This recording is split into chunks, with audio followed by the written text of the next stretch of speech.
Hey, what's up, everybody? This is Bill and Jack again. Hi. at the top, I just want to say there's a good chance, I know there's a chance that the video of last week's podcast is going to be up on Monday.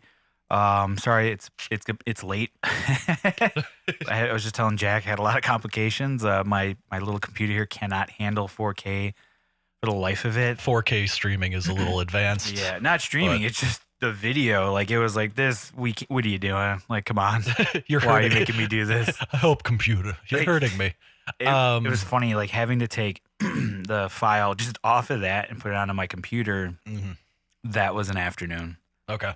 And I was like, okay, well, that burns a day. And then next day, come back. I'm like, all right, I got to put the audio into and I actually I ended up getting rid of the original program that I used for video editing just because something went wrong and it wasn't working all of a sudden. Were these illegal downloads that just kind of crapped out, or so that one was Okay. and it's funny because it was dated too because it couldn't even like do 4K. Like technically you can, it just didn't have like a default setting for it because the program was so old that it was like, and if you tried, there's no way we're gonna get that high. And in if you tried to resolution. update it, they would freak the fuck out, and they'd be able to. Well, I did try to upload or we export the video out of that, and that was like a whole afternoon just to do that. Okay. And I was trying to export it down to like a shittier quality so I can edit it a lot easier. Okay. And that went horribly wrong. And then the program took a shit, and I was like, all right, there's got to be something else out there I can use. And thank God we live in the future and that there's open source stuff available. Sure. Which I enjoy that stuff more than like the stuff that you buy, because it's, you know, it's if for those of you who don't know what open source is, it's essentially somebody makes a program and then they allow like the community of the world to like chime in and add stuff and change. Some proper nice developers that aren't actually in it for the money, I mean, I'm sure there's some like amateurs to it too that are just kind of starting out and like it's a good practice thing for them. But more often than not, those programs work pretty great and they're free. You know, they ask you to donate and in theory, the community, I would imagine, could build off of things and make improvements. It's sort of it can become a always collaborative. changing. Yeah. So that's awesome. The only thing annoying is like you do have to update it all the time because they're always updating it. Sure. But you don't have to. You can go back to older versions if you like it or whatever. That's nice. Okay. So yeah, I wish I could remember the name of it. I can plug it, but next time I will. But it's a cool program. It's similar to the one I had before, just a little bit nicer. But the only other problem is, my computer just can't handle 4K video, which now I'm recording this on a much lower resolution, similar to like the stream. So it was like 720 or whatever. Right. And looking back at that, I was like, oh, that looks good. That doesn't. And granted, we're not doing anything crazy here. So I think just a bunch of dudes sitting around microphones. We don't need. Yeah, we don't need to look that good. At least not for just it. yet. Yeah. Once we start getting sponsors. Yeah, right. Maybe like down the road, and like their idea is eventually we'll have more cameras and stuff. And like I said, this is a slow process that's been building. Yeah. Well, the time frame of all these episodes is going to be a little whacked too, because we're actually recording this one on Father's Day Sunday, but it's not the episode that will be dropping after. So today's the 16th. Yeah, I'm no longer doing the like record and then drop it like that night. That's too quick of a turnaround anyway. Yeah, it is and it isn't. It's kind of nice because when we're plugging stuff, like we could be like, yeah, tomorrow night, like that's the show. Like, it's kind of nice. Now I got to think a little ahead, like, oh, okay. And now that this is happening, I've already had a show, which I should have plugged, I think, last week. And I was going to say, I saw that on your page. You had one on the 17th, which would be tomorrow, the day after this is recorded. Yeah, by the time you're hearing this, this show had already happened. Then another one on the 21st? Yeah, so that I can plug, I think. No. Unless you want to. No. You can take this, copy and paste it to the other episode. Yeah, right. And that'll be. Re-up it again. No, I'm good. Jesus. That was already a pain to do. Like I said with the video, I ended up. So, like, on top of the fact that it has a hard time handling it, I had, bringing the files into the program, that takes a while. And then, which I didn't know this about video editing because it's not my world. I'm just now getting into it. Yeah. You don't get to see the waveforms to audio waves in those things. Didn't know that was a thing. You have to, like, tell it, like, I need to see the waves. Who doesn't want to see those? That's what I don't get. So I click on that. You would think that would make the whole process easier. Well, yeah, if you want to link up audio, you need to be able to visually see it. So that was like an afternoon just to do that. And on top of the fact that I had to do it again for the video. So that's another afternoon that I lost, or night. Like I would do one in the afternoon when I get back from work and then one right before I go to bed. Yeah. And then in the morning, if I had time before work, I would get up, try to move something around and then let it sit, come back. And like, so this took all week to do all this and re-up a new program and this and that. Yeah. And just hope to God that nothing crashes halfway through and you have to restart the whole thing too. Which would be... one of them, when I rendered it, it was basically 30 hours to render. Isn't that crazy? And you gotta hope to fucking God that it rendered exactly how you want it, and everything else doesn't. Crap and it didn't, out of course. Like I remember listening, I realized there was an edit that I missed. I forgot to take out somebody's last name. I was like, fuck. So I had to go back in, re-render. Yeah. So it did finally render, and it's rendered in 4K, and it does look great. Yeah. But then my internet crapped out over the weekend. Right. And so I can't upload it. And hopefully the audio of this, if I remember while we're here at Dave's, I'm going to try to upload at least the audio, because that doesn't take as long as like video, obviously. And that'll be out in the normal time, so people will have that at least. As far as the video goes, sorry, it's late. You know, I don't know when. I was gonna say it's minor technical difficulties as things get sorted out. Considering it's only the second time I've done that, and you're not getting technically first, and you're not getting fucking paid for it anyway. Yeah, right. So suck it. I don't have an engineer that could be like, you figure it out, make it happen on this day, and that's it. That's why I'm paying you next to nothing, you know? Oh, God. Yeah. So if anyone wants to support the page on a Patreon page that doesn't exist yet, then by all means. Or if you just see me, you want to throw me like a couple bucks. Just to get something out a little quicker. We'll get back to that later. More on that. Sorry, we don't have a soundboard right now or anything like that. We have a page pulled up on Instagram, and it's probably one of my favorite Instagram pages that exists. But we'll touch on that a little later. It's going to be it's just so good. A plethora of fun right there. Oh, it's so nice. And then the other thing, oh shit, I need my phone. I want to. Well, not yet. Hold on. Okay. Sorry, because it's part of what I wanted to talk about. But anyway, yeah, the other thing I was looking into is like getting another computer for doing audio or doing the video portion of this. Yeah. And that's another fucking expense that I have to budget for, and I just like don't like. It's just everything costs money. It sucks. Patreon, bro. I know. I wish things were free. Luckily, when I was looking into it, it's not a very expensive endeavor. Like I said, I found a guy online that was really helpful about like how to build your own computer, which is cool for like $700. But looking at it, he tells you like how you can upgrade it too. And one of the things, like, I don't know, are you familiar with like building computers at all? Very vaguely. Okay. As somebody who's had a Mac now and just bought a MacBook Pro years ago, that's the way to do it. And you're just like, I don't give a shit. It works, and then it works well. But even that right now, because I bought it so long ago, it's already slowing down just because it's an older computer. And I look back on it now, and I had lofty ambitions with it. I was like, I'll record crap on it and do all this stuff. And of course I'm lazy and never did. So like I had this really nice machine that just sat, and you know, even if and like I generally like, I don't game on computers, you know, I've got consoles and I'm not that much of a gamer to begin with. So when I do play, it would just be on the console. And what consoles do you have? Switch and Xbox One. And if we cut cable, I may end up doing PlayStation View, because they actually were PlayStation to get PlayStation View to cut the cord on it. Because their packages are actually pretty decent. It's not bad. You can kind of pick and choose and not, you know, end up spending too much money on it. Yeah, that's one thing that we still have, like a cable subscription, and that is a massive amount. Like it's so much. The cord cutter people know what's going on, and it works out. Like if you can figure out where you need to go to do it. And what do you watch on like cable then? Fuck, it's all the only thing. What do you watch on it you can't watch on like Hulu or Netflix or? Fundamentally nothing. MTV. My wife likes MTV shit still. So how do they not have like a stream like service? Or do they? And I not know. Well, I don't know if you can do it through their app. There's one of the more basic subscription services, and the name skips my mind right now. They are connected to it. One of their base packages of like $20 a month, you can get MTV on it. Comedy Central's the other one that's not on any of those. Yeah, that's like crazy. They're just bastards about it too, and that would be one I would want to watch. They do have like a good amount on YouTube, I've noticed. Yeah, which is pretty crazy that a company that big would fuck around with that. And I forgot if Comedy Central's app, you need to like put in a cable provider to access it, because there's those workarounds too. That's all bullshit. Yeah, and that's where nonsense too. Like if you have like Xfinity or whatever. Yeah. Which, I mean, that's cool and all, but then it's like, why even bother? Yeah, at that point you're fucked. You know? So either way, I need to trim some of the fat though. The only other thing, like, yeah, there's nothing really otherwise aside from anything off of those two channels. And then my wife was freaking out about making sure she could watch like Comcast Sportsnet or whatever the fuck for the local shit. But it's now an NBC affiliate anyway, and those are on everything. So that's gone away. She just wanted to be able to watch the Bulls and other shit that was locally produced and not like the national feed of the game. Even though you can just go on Reddit and find a stream of literally anything at this point. But because I think like I remember Kevin and Ed just basically they don't have any of that shit and they just stream all that crap and then or they stream everything and then I think they were paying for NBA League Pass to watch games.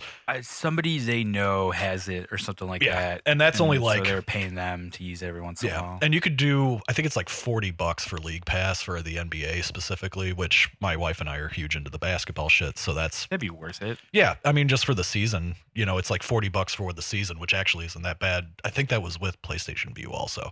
But it also gives me a reason to get another console. And, there you go. Yeah, which would be the side way to get the new God of War, the quote unquote new God of War. I just downloaded that. I just bought it digitally as well as the Spider-Man game. Okay. And I was like, all right, we're going to play Spider-Man. Like because that shit, they're massive games. So you have to download them. Right. And Friday night, I queued up to download. I was like, I'll get up Saturday morning. I'll be able to play it. My internet crapped out. Yep. I was like, motherfucker. God damn it. I've been wanting to play this game since it came out. I don't know how big the Spider-Man game is. I would imagine that would be one you could play through pretty quick. God of War would be far more. The Spider-Man game is pretty huge. I mean, it's essentially Grand Theft Auto but with Spider-Man. Okay. It's an open world, like similar to like some of the better older Spider-Man games that are out there that like they were cool. They just kind of went under the radar, but they were cool because like that's the one good thing about now with the consoles is like you can finally have those superhero video games and feel like the superhero. Right. It wasn't like the old days when you played on like Nintendo corny. or Super Nintendo, or it was like very limited. So it was like some side scroller where you're like, yeah, I'm this super dude doing jack shit. Stop doing that.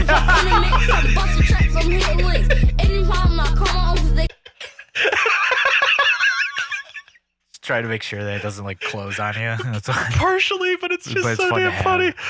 In context, that is a video of a 10-year-old at most in the front seat of a Dodge Challenger rapping, and we'll get to the good part later, but it just works for a soundbite initially. So we're gonna get to that momentarily. That whole page is a phenomenal soundbite. Oh, it's so good. It's every bad musical instinct just culled together on one page. Speaking of, I'm interested to see when this last episode drops. When I was talking shit about that show, just to see what Gobo has. I know I'm waiting for the the fallout from that for him to be like, dude, you can't be talking shit like that. You can't. I mean, it's not really blaming. I didn't name names, Like, you didn't name the Milwaukee promoter, which is key. I don't even know who the fuck that was. Like, to be honest, and you're not. I wouldn't even name the guy's name, even if I knew it. Well, and you did a very good job of. Now this will be 2 weeks in a row where we're bringing it up again too. So apologies, Eddie. But but it's not like you're calling him out either. You were like, we all agreed. Even Nick agreed. Like the instinct of trying to play out of state was good. That wasn't the problem. Gobo did good. It was everything else out of his reach that just couldn't. Mostly you're blaming crappy local Milwaukee bands that the likelihood. And I would shit on local bands from here too as well. I mean, I'm notorious for that. Sprayed all fields, man. Yeah, like you definitely miss out on not being on Facebook because every once in a while, I haven't done it in a while. I've been pretty good. I think I've been going to better shows, but like I'm good for like a band will be playing and they'll do something fucked up, and I'll just like do a status real quick of like not like. Necessarily like fuck this guy. It's just not like tagging them or anything. Yeah, like I don't tag them, but I'll just say something like, like man, amateur hour over here, like yada yada yada, and then let it go. And like it's funny because like either people who have no idea that I'm at a show are like, oh man, that reminds me of this time at a show. I'm like, that's funny. Or I get it where people are at the show and they're checking their Facebook and they see that and they like look over and they're like, oh, you're talking about these guys. I'm like, yep, that's the one. Like, oh shit, and it's pretty funny. And I'm like, have any of those bands ever figured it out? Okay. I never because it's usually bands I don't know. At this point, if I know a shitty band, it's impossible. Like all the bands that I do know and I'm friends with, they're all good. Like I don't really associate with like shitty bands. No. Other than Bear and Air, I don't associate with shitty bands. Oh damn. Yes, this is the new Bear and Air. Yeah, we have exclusive demos. Really nice little switch up here.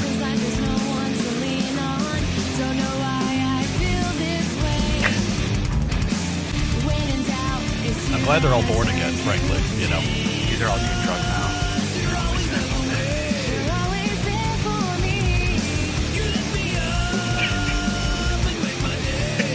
Make my day.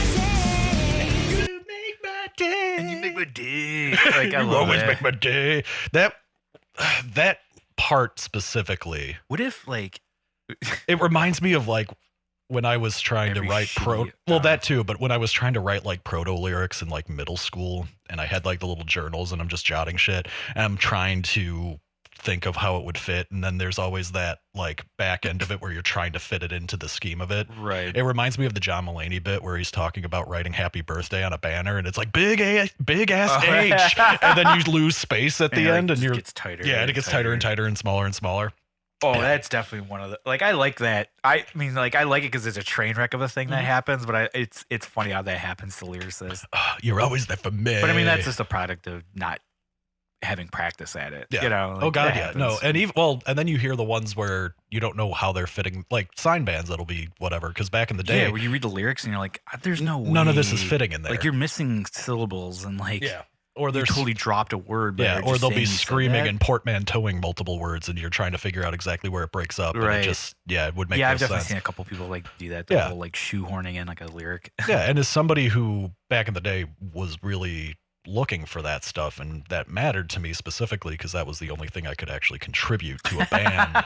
Because Yeah, but it was a good contribution. Like, Yeah. it's just as important as any other part of the band. outside of the like, are you even saying anything, people? But that's its own thing. That's- But yeah. like that part of it mattered, so I'd like to see what other guys are writing. So when those lyric things were actually available, I Oh, followed yeah. along and I tried to figure that shit That's a out. good idea, And it's yeah. sort of, I always equated it to kind of learning another language, because most people Absolutely. like if you just drop somebody into this shit, nobody knows what the hell they're saying. That's just and babble to and them. like those are earnest questions, like, are you actually saying something? Because I can, this page that we've got pulled up, I can pull shit up and they're not saying dick. There's they're no just way they're just somebody- like it's Right. just nonsense.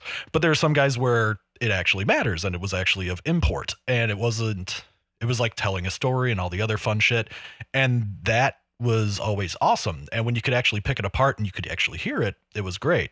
That's something that I somehow still haven't lost, even That's though I good. don't really listen to a ton of metal much anymore. Most of it is just nostalgic shit at this point. Like I was just blasting like Hot Damn by Every Time I Die on the way here, Oh man, which is that's just always in heavy rotation that for me. the song Floater, Oh yeah. Drag the Lake mosh part. It's just, that song is still just gets me right to Was the it core. Keith, right? Keith Buckley, yeah. And And that that's- guy's just a phenomenal lyricist. He Like, is a phenomenal lyricist. I mean, he's published books on his own. He's a very good writer. Well, he's like an English teacher, right? Yeah, Isn't that what like it was? he's like, he knows the language well, and he plays with it well, and he like, that's the guy where if he somebody seems like was a really smart dude. Yeah. Like really. granted, smart. it might be, and this isn't to call out a band that's been successful for fucking 2 decades at this point. Some guys might think of it might be a little like overly wrought, like a little not pompous. That's probably too strong, but like he writes in a lot of simile and a lot of like veiled references to shit that's relatively dark, all things considered, especially on those older albums. It's fun. But that type of content, sometimes you like to be a little more blunt with it. So, Yeah. you know, at least for that older shit, like he was way ahead of his time on that then. Especially with all the other bands that they were playing along with, you know. Yeah, I think back to it and it's just like, God damn, some of the stuff we were seeing was just ridiculous. And there were bands that were considered in the same genre that just weren't even coming anywhere Isn't that close. funny how that works sometimes? It would Like, still be your middle school, like, I hate you, you ruined me, and blah, blah, blah, blah, blah. right. Which works for bands like Blood Has Been Shed that we've talked about ad nauseum God, I forever love and that ever. band more than anything. Yeah, like that, like that's bitch, I hate you, you broke my heart. That's in so the like greatest on the nose. form. But it was good though. That's Yeah. I mean the music was awesome and like the lyrics you can get behind just because like it was so simple that you're like I get where this guy's coming from. Yeah, You know? but that's such a small percentage of polar that. opposite of Yeah. like Keith for sure. Yeah. Whereas Howard's just like, I would destroy you because you broke my heart. You And a he's bitch. still like that, which is kind of funny. Like that guy's lyrics have not gotten. What's the new band called now? Like Light the Devil You Torch Know. no, there's Right? like something. There's something newer now. Oh my god! The Devil You really? Know. I think he left Devil You Know. I think it's called like Light the Torch or Ugh. something equally. Like, part of me is glad that he's still trying to fight the good fight, but at the same time, I'm like, dude, it's just not the same. Like, could you just do Blood's Been Shed too? Like, please find anybody. I would take one tour. I've said that. I've been on record for that. I would hit if that ever happened, I would hit up multiple shows. Every show in the area. In the Midwest, I would Which is what I said would happen with Daughters, but they ended up playing enough Chicago crap pretty early on that I was like, okay, we're okay. But I'm bummed about Daughters. Like, okay, well, you got spoiled though because you guys flew out to New York and saw that last Dillinger show with them, so that kind of destroys it. So, but I mean, like, it was funny because like Jason's not like a fan of Daughters at all. I think he's kind of like listened to it, but he's never really gotten into it. And I was trying to explain to him, God damn you, just keep going. No, I was trying to explain to him like what it felt like because. I don't know how many people are familiar with Daughters, but there was like a pretty good long hiatus between this album and the previous album. Yeah. But the first 3 albums, they were all kind of like back to back, and there's a clear progression of sound that I followed all the way. The first couple are albums. Pretty comparable in style, and then there's not much of a departure. That is a band that gets drastically different as they every album go, which is wild. But this last album is so drastically different that and it's weird because like I described it to Jason as this. I was like, it's essentially like if you had a kid, you were there for the birth, and you're like, all right. And then you get to see the kid grow up a little bit. And you're like, oh, this is cool. He's turning into a person. And then like, and then they're going to school, and you're like, oh, that's awesome. Yeah. But then the time they're about to hit high school, they're like, they just disappear on you, and you're like, all right, well, good luck out in the world. And then when you see the kid again, he's already gotten like 2 divorces. He's got like a couple kids. He's got 2 degrees, and you're like, whoa, what the fuck happened? He's like living his life, but you're like, how did you get to here? Yeah. I'm not ready for this part. I want to see all the other shit. And I don't want to listen to Fang Island to find out. Well, again, this is a band that what did Lex do? It's such a stupid fucking name. Oh, wait, I know what you're talking about. It's like Go Fuck Yourself or something. Like super fucking power violent. Something. It's something so stupid. Yeah, I thought they were great. I liked the music. I just hated the name of that fucking band. I don't even know if I checked it out. I gotta look. Like, wait, hold on. Because having here, like, I think that guy's name is Nick, the guitar player, like his other projects, I was like, this is all pretty disappointing. Yeah, it's funny that they're described as a punk band on Wikipedia. Really? I heard it was like a hardcore band. Yeah, I wouldn't even. Which I found that kind of weird that Lex would do something like that, but. Oh, not the other one he's in. I'm talking literally Daughters. If you look up Daughters on Punk? Yeah, they call it an American punk band. That's Fucking Invincible was the name Fucking of it. Invincible, yeah. I loved the music. The music was just classic power violence-y, grindy shit, which was right up my alley back in the day. Vocals? He was still screaming. Yeah, it was great. So it was like, interesting. That reminded me of not even Canada Song's Daughters. It's actually heavier than that. It reminds me more of As the Sun Sets, which was the original band he was in before that. Which I never got into, but Tom and I dorked out on them. Oh, I know. Hard back in the day. That was part of the fun. No, in retrospect, I still think that the self-titled Daughters before the hiatus is still their magnum opus. I think that was just perfect. God damn. It's like half an hour. It's a full length, like legit full length, whereas Canada Songs is 12 songs in 12 minutes. Right. It's like, oh God, it's so good. And like Hell Songs is good too. Canada Songs is fine because it's spazzy and fun, and that hit a niche for me back in the day. But that self-titled is good. It's so good. Yeah. And yeah, that's far and away the best album. Yeah, and then they, like you said, they disappeared for almost a decade, it felt like, and then pop up with this.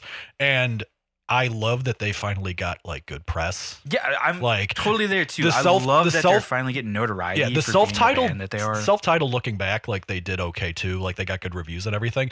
But this one was like it crushed. Yeah, it crushed. Yeah. It was like on album of the year list. It was all this other stuff. Well, that fucking guy gave it like a 5 or a 10 out of 10. Yeah, or whatever. So good for them for actually here's a sample from the new Daughters album.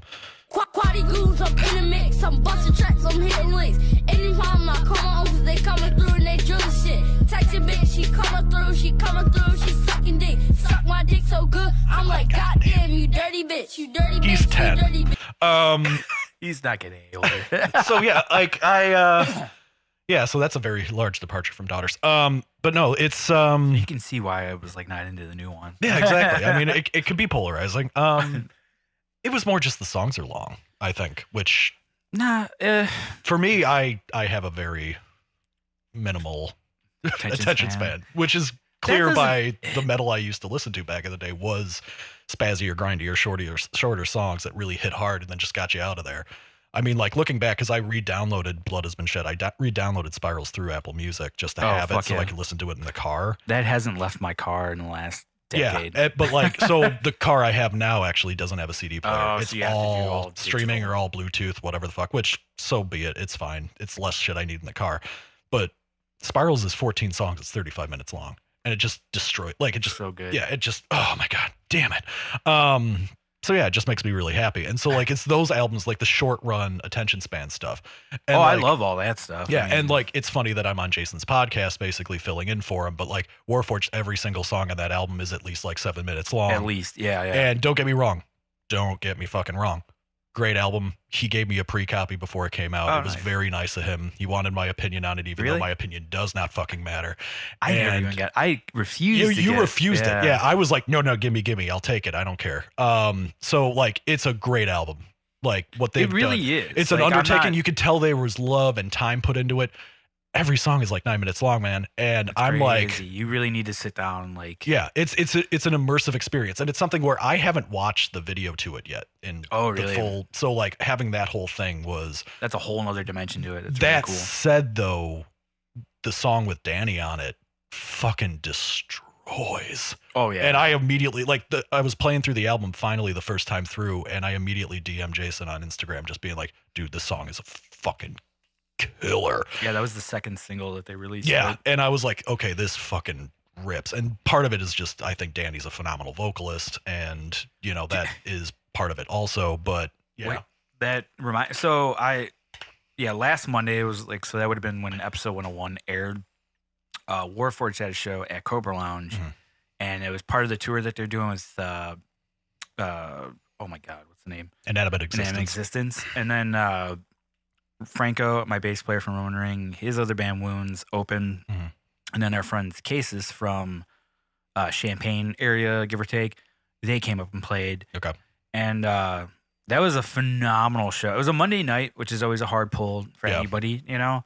And it was the second show on their run with them, right? Because they played with Detroit. them, yeah. And then, So Inanimate Existence, this tour is for their new album called Clockworks that they're touring on right now, and this is the last leg of it, and that's the part that Warforged is jumping on. Yeah. And it's crazy because so that show Monday was like, it wasn't necessarily a record release for everybody, but it was like everybody on that bill had just released a record. Wow. Okay. Yeah. So Cool. Wounds just released. It's called Light Eater, and you can find that on Spotify and Bandcamp and Here's a stuff like sample that. of it right now. Quality goons up in the mix. I'm busting tracks, I'm hitting links. Anytime I come. Very similar to Daughters, but a little bit different. Yeah, it's surprising actually how much they took from them. It's crazy. Yeah. And consider they're like a technical metal band. Yeah. I mean, you know, to each their own. Whatever you need to influence is going to be key. That's what so, you gotta do. yeah. But Wounds is great. I ended up going to that show super early just because I didn't want to like run the risk of missing any of it. I wanted to see everybody.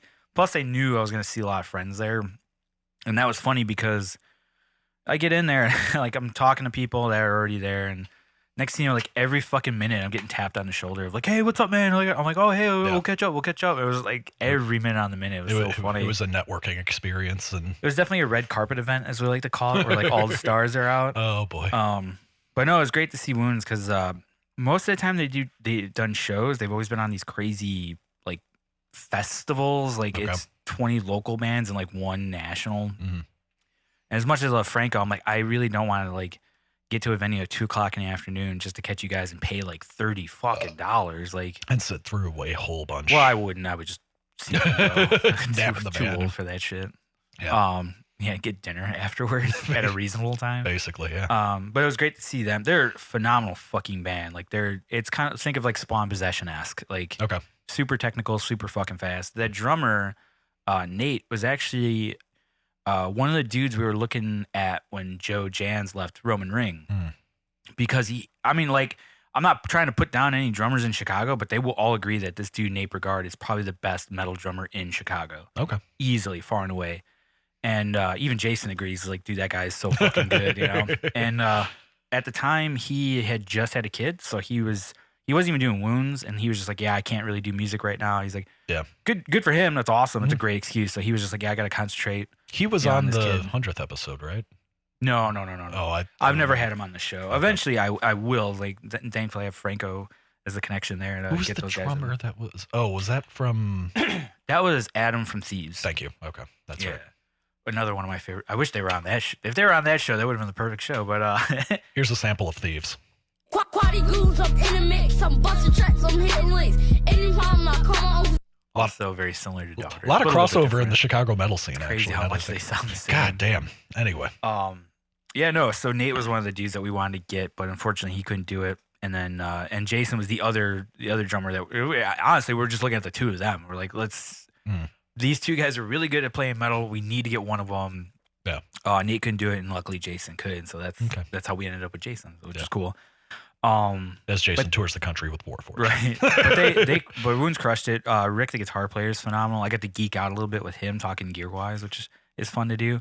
He is left-handed, so that's kind of gross, but it is what it is. You know, what are you going to do? Yeah. Yep. Should all be burnt just like they did to you guys back in like the 1800s or whatever. Oh God, yeah, they definitely. You're all witches. I mean, they don't. Devil's hand. They don't design the world for those people. So no, I'm finding that. There's a reason. Yeah, I'm finding that out now. Actually, with my. I mean, it's car. bad enough that I play with Pete. Who's a gross left hand motherfucker. He's lefty too. Good for him. Okay. The only time I like watching him play is if they're playing Liar's Club because there's a mirror, so then it looks like he's playing normal. You play the right way. You're playing the right way. But is he lefty in everything? Do you know? Pete? Yeah.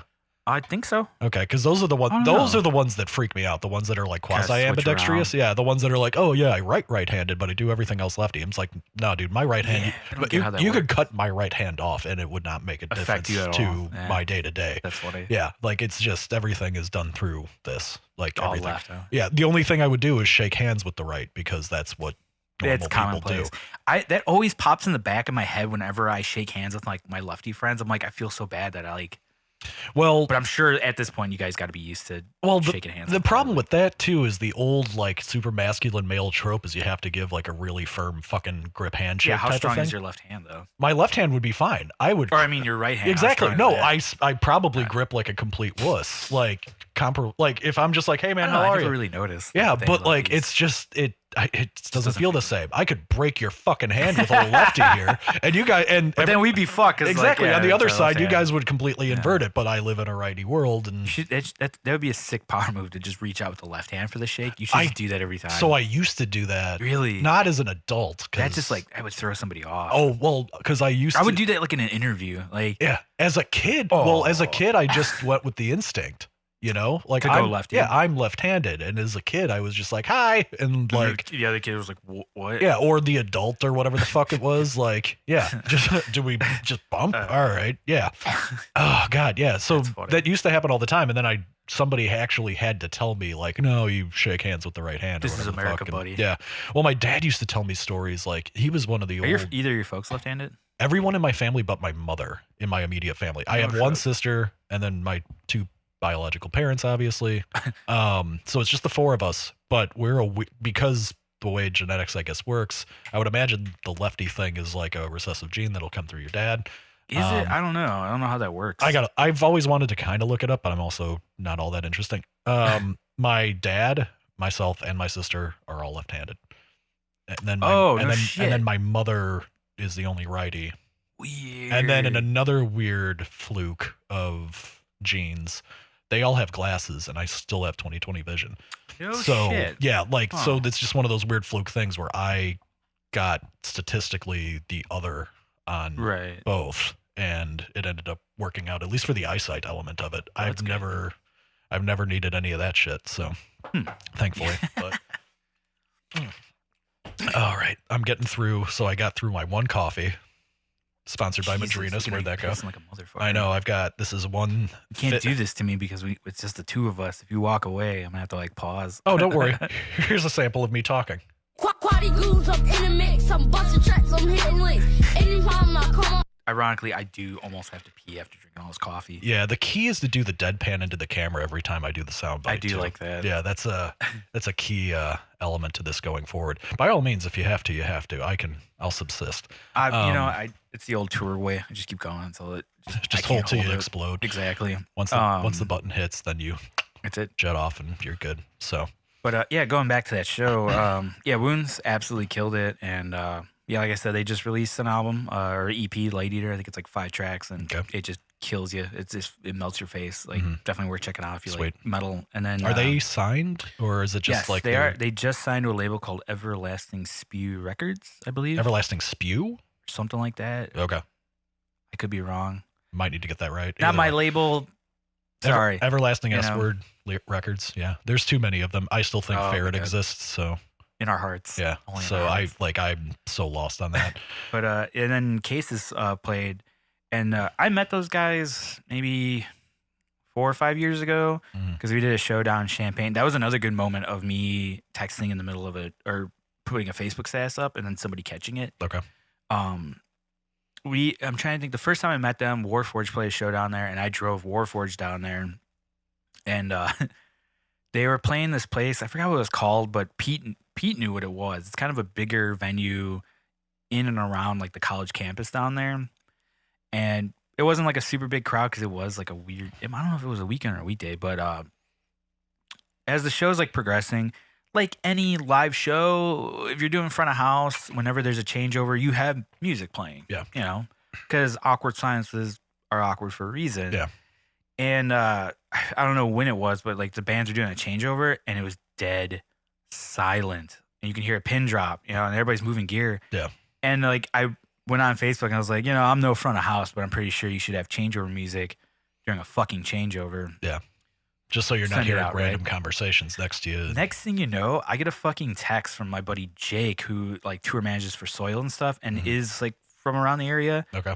He's like, dude, are you in Champaign at this venue? And I'm like, yeah, where are you? And he was like, I'm right behind you, I think. And I'm like, oh shit. I was like, what's up, man? He goes, yeah. He's like, I figured like how many venues are not playing house music and like, you'd be at. Okay.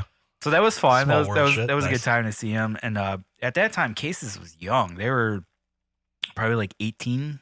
Okay. Maybe even younger at that playing at college that town venues too. Good. Yeah, I mean it was during the summer, so there was nobody there, as happens with most college shows in the summer. Yeah. Like we did a whole tour like that once. But anyway, but they were good. They were really fucking good. Like super technical, like way better than I am. And I'm like, it's another one of those like prodigy kids. Here's what they sound like. Here's a sample of Caecus. Party grooves up in the mix. I'm busting tracks, I'm hitting links. Anytime I come on over, they coming through and they drilling shit. Text your bitch, she coming through, she sucking dick. Suck my dick so good, I'm like, goddamn, you dirty bitch, you dirty bitch. So really ahead of their time for 18-year-olds. Considering that they weren't from Chicago, it's amazing that they had the Chicago sound. I mean, really, the Chicago style is really it gets out there. Apparently. Yeah, it's a very. I didn't know that till I was there. Yeah, it's a very specific style. You know you're in Chicago when you hear it, right?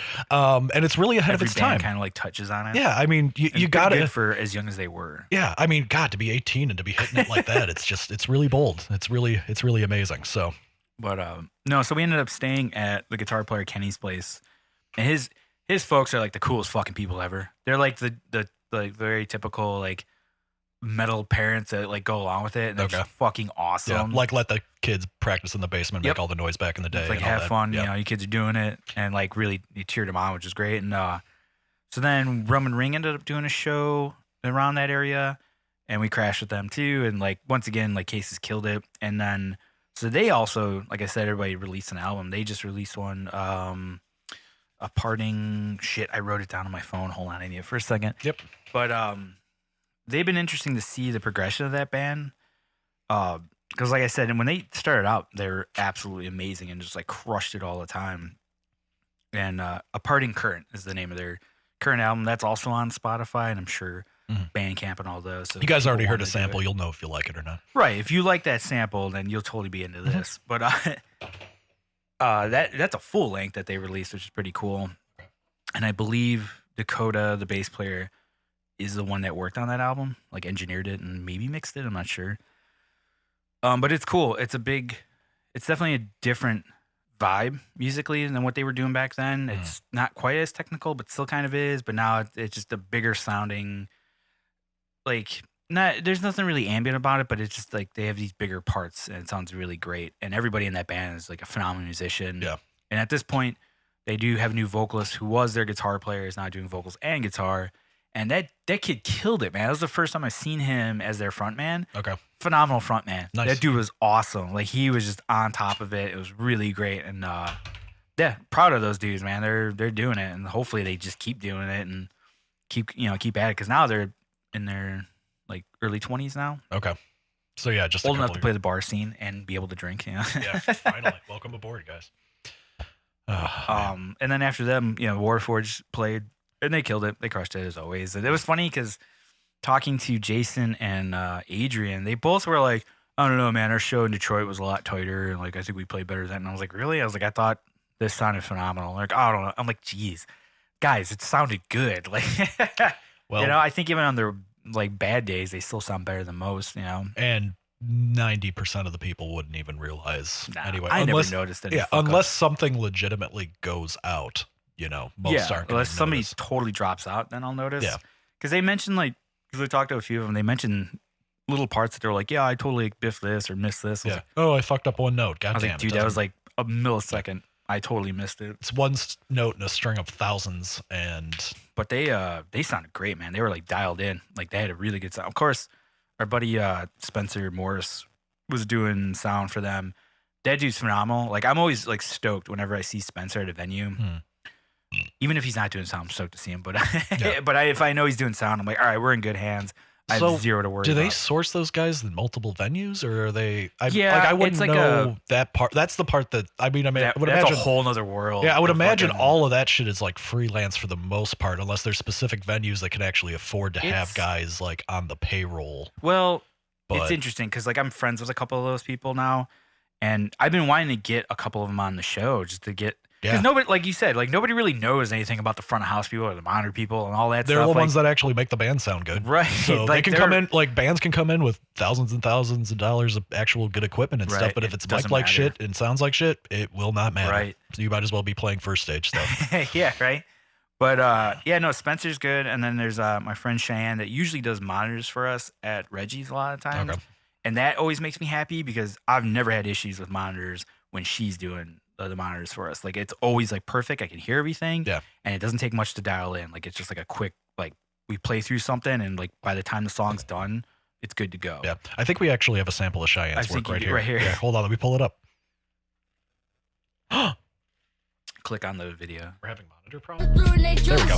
Text your bitch, she coming through, she sucking dick. Suck my dick so good, I'm like, goddamn, you dirty bitch, you dirty bitch. It's strong work. She's good with the Chicago sound. Yeah, God, she really makes it sound full and lush. And yeah, you can imagine that coming through your monitors.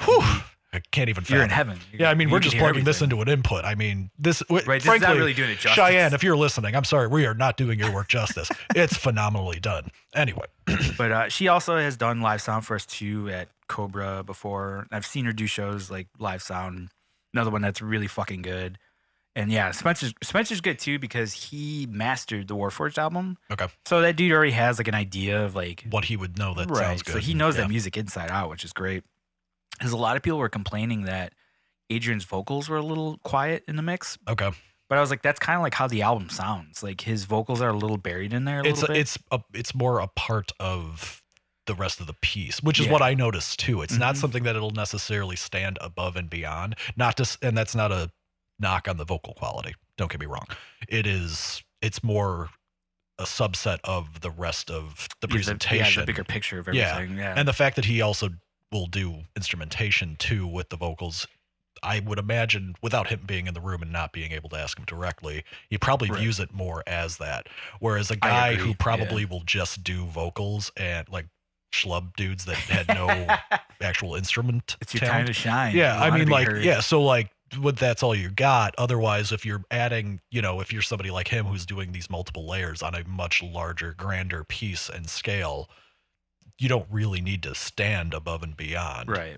It's all part of the core of the whole sound, which like Spencer nailed perfectly. I thought at the show, like I was like, this is as close as you get to the album as you can. Yeah. So and that's awesome. But I understand people's argument because like the people that didn't mention that were what I call civilians, so not musicians. Yeah, exactly. That probably aren't as familiar with the stuff, but yeah, actually we have some isolated vocal from that album, so just hang tight real quick.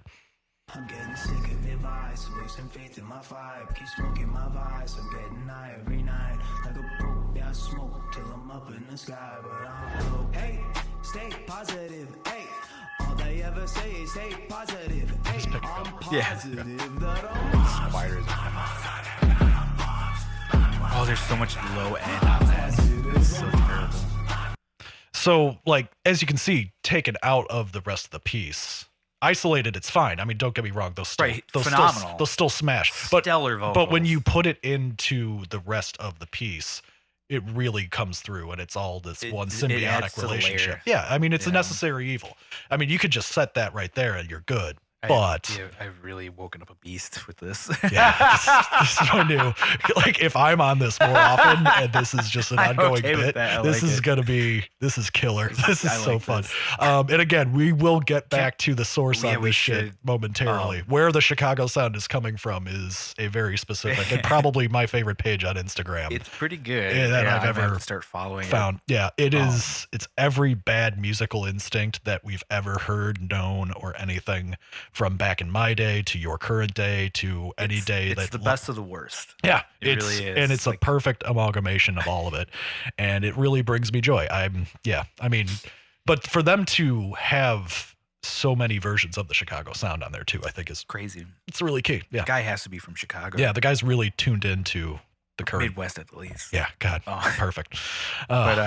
So obviously Warforged is playing stuff from the new album and everything. And they played the song that Danny's on. Yeah. Which I'm terrible with titles, even in my own band. So I can't remember what that song is called. And Danny was there. Yeah. And what's funny is, I don't know if they know, and I'm kind of throwing them under the bus if they don't know, and I'm really sorry. But he was watching the basketball game at the bar in the other room the whole time. Yeah. And no one. And all of a sudden, like, his song came up and his part was about to come up. He just came flying into the room. And no one stopped Got him. on stage, and then he did his vocal part. And it sounded amazing. Like he crushed it. Here's the thing. He crushed it so hard that he got an ovation after his part. And that's not even the end of the song. Yeah. Like, he did his part, and as he got off, people were clapping and like whooping. Like, Nightfall came. Yes. And that's how good his little like cameo was.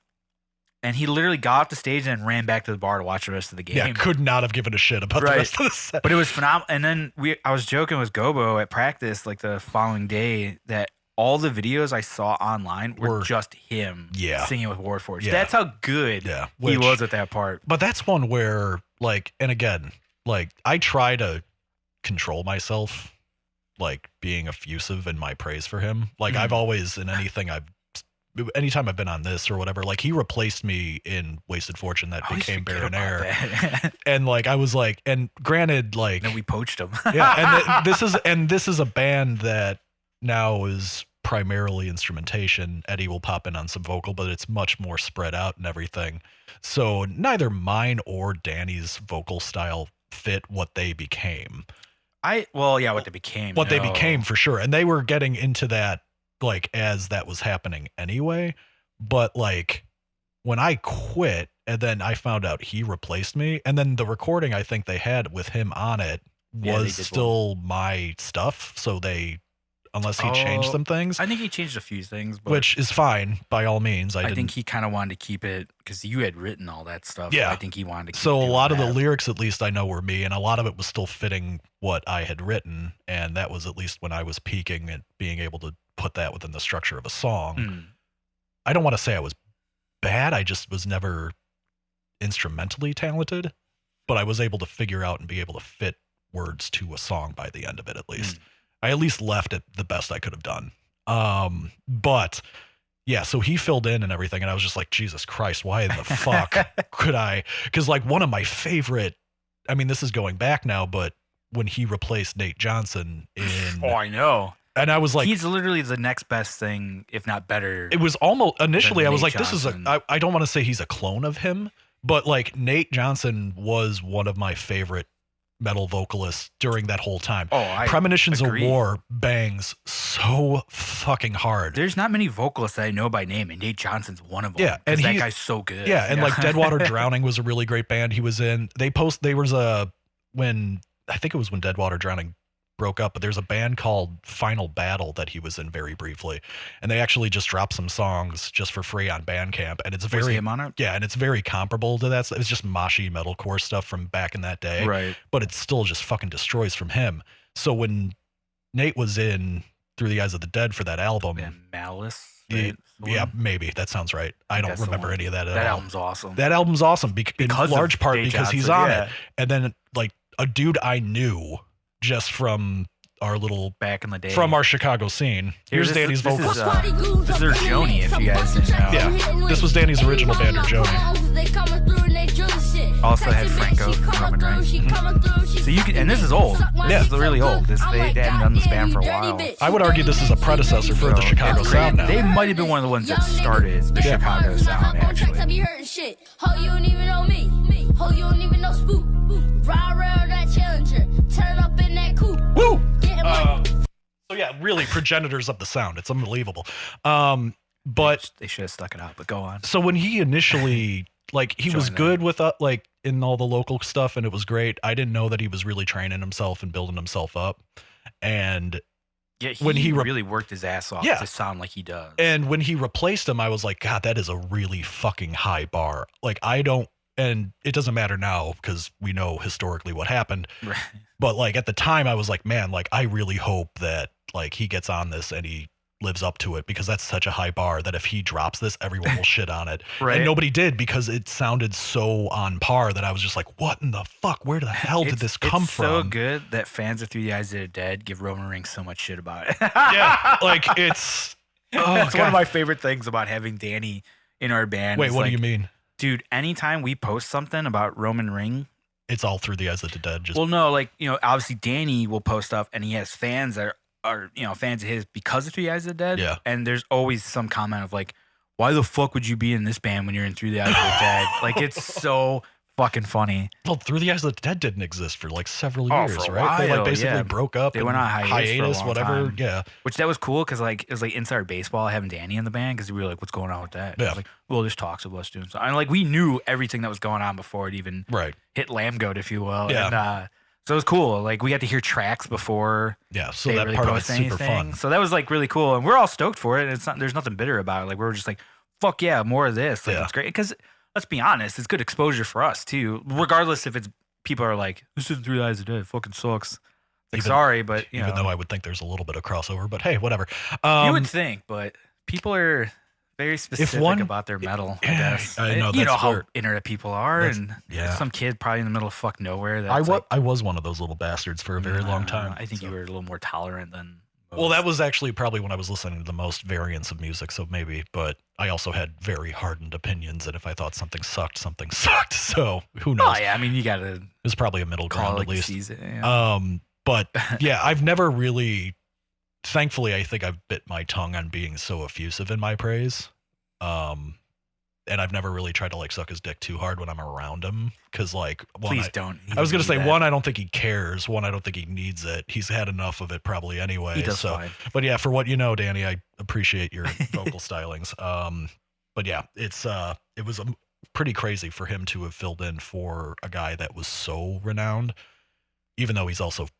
I mean, Nate seems to be pretty flaky, all things considered. He is in a band for like 6 months and then drops out all the time. The story I've heard is he doesn't like touring. That's why. Which, you know, if you're which is a large part of being in a band, especially because he lucked out. Like when he was coming up was that time where music was still doing well on its own. Yeah.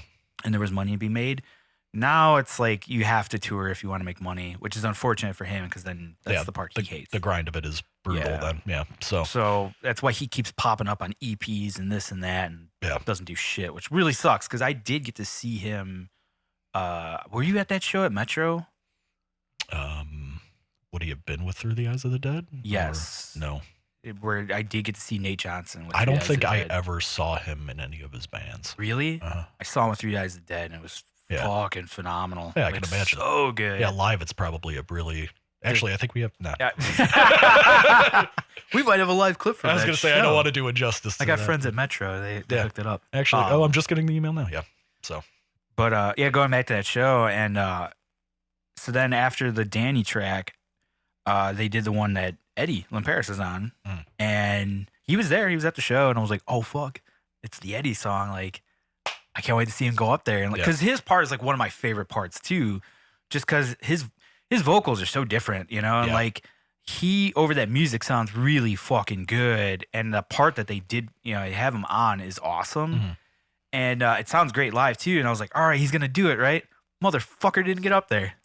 Just sat there on the side, just watching Alex do his part. I was like, motherfucker. Give it a thumbs up on it. Like, you guys he was like, well, I didn't get a heads up and I don't know the part that well. I'm like, you think Danny knew it that well? I was like, come on, you could have done it. And yeah, hopefully next time. That's really funny, though. I like the idea that obviously guys at Cobra Lounge probably know who Danny is at this point, so it wasn't like a shock that he just kind of like ran up the guy there. they almost kicked out on several occasions. Yeah. Like I remember the behavior during that Dillinger show from post Riot Fest where he was just destroying the place, and that was like... I was just talking about that show to my dad, actually, because we drove past Cobra, and I was like, I was like, that was a crazy night just because, like, you know, my buddy Rick was working, like, dead center of the pit, and I was like, you're gonna die. Like, good luck with that. He actually, nobody got kicked out as far as I know from that show. Nobody got hurt at that show, which was crazy. Everyone, because Dillinger fans are kind of adults now. Yeah, we're older. We're not back end of it. Yeah. We used to. People were still going. It was but absurd. With that being said, I remember.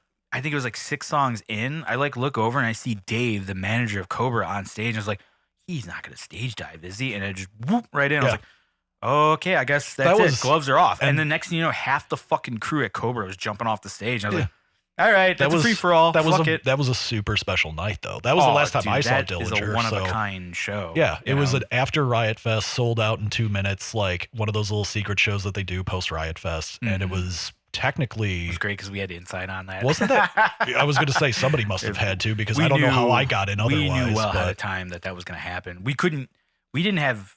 The funny thing was, like, even though we knew about it, we didn't have, like, access to tickets. Like, we had to buy them like anybody else. And I missed out... Jason missed out. The only person that got it was Nate, Mr. Technologically stupid as hell. Yeah. Somehow, some way, was at a desktop of all things and was like waiting to like click, got the tickets. Yeah. If you were on mobile, you were fucked because Yeah. there was like a delay to it. Yeah, I was able to get one, and I remember because I think Arton and like Croc wanted to go, and those guys too, because they're big into Dillinger. Mhm. That was a weird band that had crossover with Right. even those guys that weren't into like the crazy metal shit. But they appreciate it. Yeah, you know? and I mean that was a band you had to appreciate, but they they struck out on it. I somehow lucked in. Like that was it was How did such you a get a ticket? believe, Did you buy it or did you know somebody else that happened to get one? I don't remember. Because I remember like we told everybody like grab whatever you can. I vaguely I thought I got one for myself and even Eddie, I thought, but I know Eddie had procured a couple, I thought. yeah, I frankly don't remember at this point. 'Cause It had to have lucked been. out. I think it was just. Nate grabbed like 4 or 5. Yeah, I think it was just luck of the draw through Cobra Lounge's site or whatever they were, TicketWeb or whatever Whatever the fuck site they're affiliated with. I've had consistently up until this weekend. Actually, I've had pretty good luck getting tickets to like events that people are really wanting to go to. And that one, considering how small it was, and they've sold out in like 2 minutes probably. Like It's pretty that crazy. that was such. An I usually awesome try night. to avoid those things, but Yeah. that's one like. And then when they're you don't playing wanna miss. 43% Burt and like half the crowd is on the stage about to break the thing and everyone's just jumping off, I like still got pictures from that on my yeah, phone. you've probably got the somewhere, pictures of me on it. 'Cause Oh, yeah. I was part of that problem. I just got That's up there and I was part like, of what the is? Hey, they asked everybody to come up there. Yeah, it was. Oh god. And like I said, half the fucking Cobra crew was up there anyway. Yeah, so it didn't matter. No one was going to tell you. Do whatever no. you want. Yeah. But and I think wasn't that day because them playing Riot Fest or was it Pitchfork? No, it was Riot Fest. Yeah. They played like at like 1. Yeah, and that was like their last Chicago shit, Yes, if I recall. which is why they did that specifically. Yeah. So like it was such an awesome thing. And then you guys saw them, on that last weekend thing in New York. Like you guys flew out That was to that. one of those you can't miss. Yeah. And I had to. Eddie 'cause of had work to shit, like but- kind of chorus me into it, but at the same time, it wasn't that hard to make me be like, yeah, I'll go. Yeah. So, and that was, we were already talking about that show because Daughters was also on it at one That point was my too, main but- concern was just to see Daughters, to be honest. Like, granted, yeah, still under Escape Plan, awesome. But I really just wanted to see Daughters more than anything. And I was like, I figure, well, if we're going to go out there, it's a doubleheader that I'll enjoy. Yeah. And on top of that, we went and saw Glassjaw too in like a hometown show, which That's was right. fucking killer. That was really good. Yeah. I was bummed because I don't know if anybody knows, but like Billy Reimer, the drummer from Dillinger, played on the last Yes. Glassjaw album. And it kills. So yeah. we were all like, what if Billy Did that plays show the too. Glassjaw show? Yeah, no, They're not replaced- far from each other. They replaced them though. Yeah. Dillinger had the night off. Like it easily could have been done, but it was somebody else that like I did it. forgot. It was still great. It was a Black tall, dude with skinny black dude with long dreads. ass Yeah. dreads, yeah. He's fine. He's good. but He's really good live. And like I've seen Glassjaw a couple times with that dude, and it's fine. Reimer on there would have been, because that recording of that album with Reimer on it, it's phenomenal. That guy is like out of this world. Yeah. Dude. So to have him in on that for a session was pretty sick. It would have been sick if he just joined that band. I don't know what that guy's doing. Yeah. now. Well, they're touring a lot more now, but Glassjaw's a little flighty with that shit too. And primarily that band is just Daryl and Beck. Yeah. And then the other two guys that they'll just rotate out. And Reimer, I think, is on a higher level with that. Not saying the other two guys. I don't think they could like, afford to have him tour. No, probably not at all, because the other guy, they've already, from the couple shows I've seen Glassjaw, they've already rotated through the bassist a couple times. The drummer they've kept, but that rhythm section they just blast through as needed. So I'm sure. Well, here's a sample from the new Glassjaw album with Reimer on the drums. So hold on. Quality grooves up in the mix. I'm busting tracks, I'm hitting links. Anytime I come on over, they coming through and they drilling shit. Text your bitch, she coming through, she sucking dick. Suck my dick so good, I'm like, goddamn, you dirty bitch. The crazy part about that is that them being from Chicago. Yeah, them being a New York band, They're they were like, you know what, we have to hone in on the Chicago sound. Something about this is really about to break. Yeah, they knew how good it was. Oh man, gotta love when they're on top of the wave riding it, and not getting destroyed by it. You know, it's just as music shifts and these areas just get this specific sound. It's just really important that they hone in on it. So it's really nice to hear. So, and Reimer, I mean, he could adapt to pretty much anything. The Chicago sound to Reimer. That guy can play anything. Yeah, Chicago sound to Reimer is nothing. So we said he's a top tier musician. That's nothing for him. Yeah, but I mean that's the only way you can play the Chicago sound. So, but going back, Eddie sucks for not doing vocals during that live set. I'm telling you right now, Eddie, you motherfucker. He's got to practice. You better get out there next time. I appreciate his want to get it right. So Mr. fucking Perfectionist, all of a sudden, what is that? I've seen how you play in Baron Air. It's sloppy as shit. Ugh. Wow. Anyway. Wow. Go in there. We're in their practice space just talking shit. I was going to say we're in. That's the best part about this. All of this stuff is at Dave's house now, so it's got to be. You guys can't see it, but like right over there is where the guys practice. Yeah. Their merch is right there. Yeah, you've probably seen it like I think in the stream it's back there. You can see it right now. What am I talking about? Yeah, I mean, you got some. I want to even turn that because, goddamn, that's still that Jordan logo.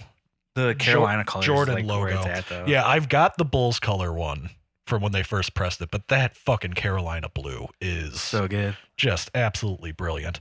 Wait. No, goddamn you. And then one last thing about that show, Inanimate Existence. Like I said, they also released the album Clockworks. That's out.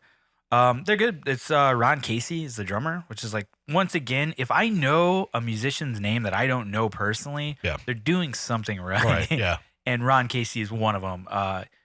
He was in Brain Drill. It was like the first time I ever heard of him. There's a great video of him and the guitar player jamming in what looks like an apartment or something. And it's like one of my favorite videos because Brain Drill's great because they hit all those kind of like tropes of like technical metal that's like super fucking fast. And it's almost comical like that because it's so technical and so fast. And to watch it live and like Ron Casey just kills it. Absolutely kills it. And there's so many good parts of it. I do remember Brain Drill. It cracks me up. Oh, yeah. I believe they're still going. Yeah. Really? Okay. I believe so. And I remember seeing that video with him and the guitar player. It was really great. And then fast forward like a year or two later, I was just telling somebody about this. I went to a show at Mojo's because it was Flesh God Apocalypse was in town. It was like the second time I think they ever played America. Okay. Decapitated. Ooh, okay. Rings of Saturn, who I was just getting into at the time. Yeah.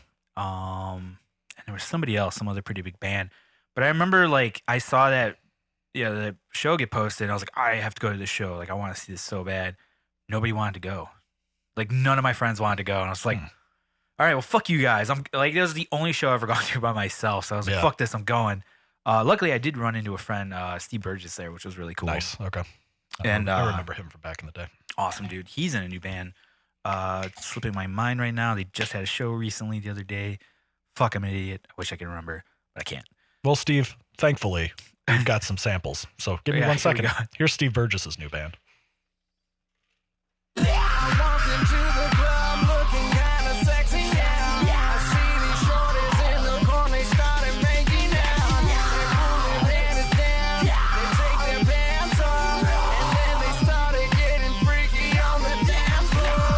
Slightly different than the Chicago What I appreciate is that they're willing to buck the trend. Right. And they're at least trying to... branching out. Yeah, they're expanding. Different. I mean, that might be a little... I'm thinking that might have a little New York in there. Definitely East Coast. Yeah, East Coast for sure. There's definitely some influence. So it's good to see that there's bands now that are They're not just doing the Chicago sound. Like the Chicago sound obviously is ahead of its time. Right. But to buck the trend and not completely give in it's a nice thing to see. Yeah, I never really went to too many shows by myself either. There's only one I could really think of that I went to. What was that? It was Coalesce. Okay. Which was the shit. Where was that at? It was at Reggie's, actually. Oh, nice. Yeah, they was I think right as Tom didn't go with you to that? Tom didn't go. I don't remember what fell through. Yeah. I was the only dude that even had a ticket. I was the only dude that was really that interested, I guess. And I was like, well, no, I have to see them because they're also a band that was pretty flaky and could have broken up at any moment. Right. I think this was right before Ox came out. And yeah, it was Reggie's. It was a very poorly attended show. Oh, really? I just walked up to the front of the stage. Was it the big room or the living room? Big room. Wow. The one I played when I was with Wasted Fortune, the bigger one. There's a good story from that. When you guys played that, it kills me. But go on. That's That was a rough night. That was a rough night. It's par for the course. Yeah. To get brutally heckled, I was like, man, bitch, goddamn. What did she say? She called us like hipster metal or some shit. She like shouted some crap out then because like it was all like I forget like Morgue Supplier and like that type of stuff was playing because. And this is like the first time I think you guys ever played Reggie's, right? Yeah, absolutely. Definitely the only time I ever played because Capsize we never sniffed we weren't that cool shit. enough yeah. to get in there. So yeah, that was to me that was a big deal. I was like, cool, I get to play a venue that's actually a legit venue. Yeah, and then to have some broad that just like slamming brutal death metal. Because that wasn't metal. like a well attended show either. It wasn't that well attended, so you could definitely hear her voicing her opinion. We were on very early in it. I forgot who the touring bands were, but they definitely didn't fit. Right. Like we didn't fit the show. We had an in. How the fuck you got? Did you guys know Shane at the time or something? Was that Shane? You'd have to ask Ed. I don't remember because he figured all that shit out. I do have to ask him about that. I'm curious. How. But anyway. But yeah, we didn't fit the bill. They just sort of threw us a solid. We were like the second band that played. The band before us I thought was worse, but whatever. It's all subjective. But yeah, it was like, and then so you've got like that Morgue Supplier band and like some really heavy shit after the fact. So yeah, did we fit it? No, but just wait the heck. And that's what I told this broad on stage. I love that. I was like, the more, what did I, because she was get just, off the stage. I was like, the more you talk, the longer we're going to be on here. If you just shut up, we'll play and we'll go. Get the fuck on. Yeah, like if you want the next band to get on, let us finish. That's how shows work. Yeah, like you get our 30 minutes. Go outside. Like, go have a smoke. Yeah, your hand got stamped. You can walk back in. You don't have to consume You don't have to sit here and watch this. God, we're not the headliner. We're not playing. We weren't even like the direct Go support. grab a bite. Yeah, it was like anything.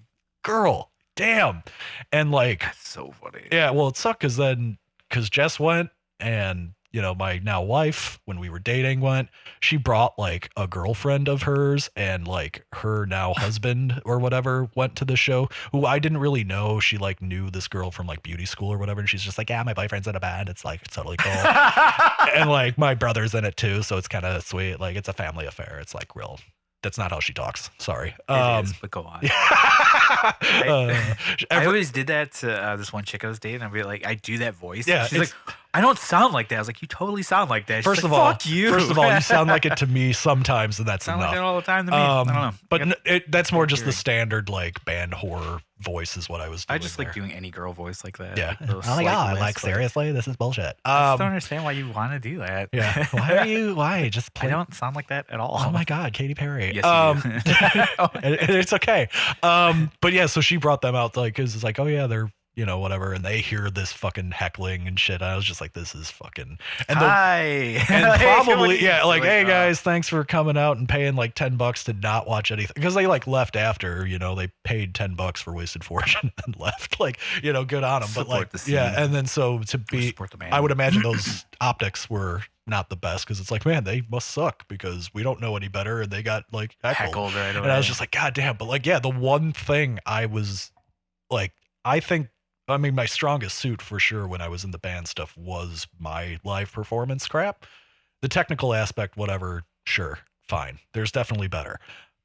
Live, I think I was pretty far and away one of the best like frontmen. Yeah, and that's not to even pat myself on the back. I just know what I saw, and most guys were really freaked out after I was up there. And I'm sure you got a lot of like people that genuinely like, not her obviously, but like other people in bands are like, dude, phenomenal show, like you killed it. Like, that was one of the love watching you live. Capsize never picked up much momentum, but every time we finished a set, guys were coming up to us and they were just like, dude, what the fuck did I just watch? Yeah, like that was the craziest 30 minutes I've seen. Like, yeah, and we were all just like, cool, thanks, bye. And like we just go about our business and we'd all do our little fuckery after that. And that was probably part of the problem because we didn't network too well. But like, we were bad. Yeah. So that was. I mean, we kind of networked, but we never networked with the right people, I would say. Like, we just networked with, like, the people we liked. Yeah. And we never played the game of, like, oh, we got to suck up to this promoter, and we got to, like, Yeah, we just never got on that part of it. But, we blew them away when we actually performed for them, and we'd go into these places blind. We did a lot of cold shows that, like... Yeah, no one knew. Turned out really well for us, usually. Just because, it was it was a fucking spectacle and a half, our show, at least, just because, like, 6 people on stage, you up front, like, just doing your thing, which was phenomenal, and then just all the shit going on. 3 guitarists, there's players, a female, a 9-foot bassist. And everybody was good at what they did, which was cool, so it definitely turned heads for sure. And the fact that you had Mike and Al, who kind of looked enough of because those were the 2 dudes that had glasses, but Mike could have been a Russian perestroika doll, like that, like you popped Al's top off and there's Mike in there, and like so you had basically like a human drum machine. You had a 9-foot bassist, you had 3 guitarists, including a female, which is still to some people a gimmick, even though Rosie's talented, obviously. That's another thing, it turned people's heads. Are like, whoa, shaking a metal band, and then, this is all about. And then I mean that was also part of it too. Like some of those lecherous assholes, like part of it was just beating those guys off. Like literally, we just jerk off. Like if she's not going to, so I'm gonna have to take one for the team. Somebody's gotta get the stress out for you guys. But that was always. That. Do you remember that Bonnaroo show where I literally was just screaming at the side of that guy's face? I just remember wasn't. Me, Tom, and Al all just like made a little wall in front of Rosie, and was just like, and that guy still was like. And he just kept staring, like and I got off the stage. And he was an older dude too. Yeah, I'm like, I got off the stage, was on his side peripheral. He could have seen me, and I'm screaming in his ear into the mic. Could not break. That guy could not. And then we finished the song, and I was just like, "Girl, blue metal, gotta stare." And I was just like, "Dude!" And then the song ended, and I was like, "Get the fuck out of here!" Like straight fuck up. off. Yeah. And by then we were all, and by then you had the drum, like the click track and all that shit. So like we were a well-oiled machine by that point. All things considering how much of like fuck offs we were with that stuff, we were pretty professional with our we were tight. And we were ahead of like a lot of those bands with the whole sequencing. Like, and it was tight, and it was like we just hit them and scared them and moved on, and that was part of the gig. And just practice and watch YouTube videos. Yeah. But enough blowing myself. But one of the things I always was able to think on my feet, at least in that setting too. You're very quick-witted, which is awesome. Before the click track came, I would sort of ramble and basically do open mic stand-up in between songs, which would probably delay the runtime and everything like that too. Which is why we had the sequencing, which helped. But then I also gave you the parts where I was like, all right, you take as long as you want, give Mike a break, give all of us a break. Because like we would knock out like, I think in the original set, it was like 4 songs right off the bat, right away. Yeah. Like, and keep in mind, most of these songs were pretty short. They're all short, yeah. But we would do like a block of 4 songs, and then it was a break that Mike controlled and can start whenever. So it kind of was like, it's your time, get out what you need to say. Yeah. Rip on anybody you need to rip on, because we did that too, which was phenomenal. And then it was another block of like 8 songs, and then a nice little break, let you do your thing, and then back into it. Last like 2 songs, 3 songs, or something like that. Yeah, and for those of you who never have heard Capsize and Sinking before in your lives, I have a sample right here for you. Keep in mind, this was a while ago. Yeah, we were ahead of the curve. Underrated, never duplicated. You can really hear all 3 guitar players in the mix too. Yeah, but what I love about it is, like right there, the bass lyrics crushed it. Lyrics are crushing it, but the bass really comes through. Like Al is still in there. He's not drowned out by the 3 vocals. We try not to mix that out. Yeah. And then Mike can still do his part right here. Yeah, you can. Unfortunately, it cuts off close, but there are some sick blasting. Yeah, like immediately after this video cuts off, sick blast. Just crushing it. Chicago sound is strong. This is my favorite fucking bit. This is awesome. This isn't even my show, but I'm creating a bit, and this is... I wonder if there's a way I can like capture the video and just put it in every time. Like it'd be phenomenal.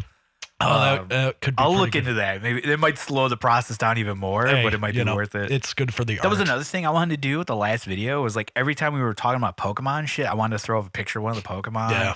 A few things I was like, oh, it'd be awesome. Like edit this in, but then it became this whole thing of like, this is impossible. Yeah, to edit we 'cause my can't do it computer's and dying. everything. By the way, not gonna do it. for those that'll follow up on that episode, the rapist Pokemon is definitely Lickitung, the gigantic. Yeah, we purple, talked about that after the show. Yeah, the ended. pink, like just orb, not even an orb. It's just this gelatinous mound with a giant 20-foot tongue that nobody thought of at the time. I am a little offended as somebody who Well, played. Nick was like shooting him out after the fucking camera went off and the Yeah. audio went down. He was like, "Well, there's this one." I'm like, "Dude, where were you at?" Yeah, Like, dude, your butthole tightened 2.5 hours in. All of a sudden, Right. like that was your wheelhouse. Every time he's been on the show, he you talks are about the Pokemon guy. Yeah. That's what Gabe looks forward to every time you're on. you wanted to be the very best, like no one ever was, and you fucking failed.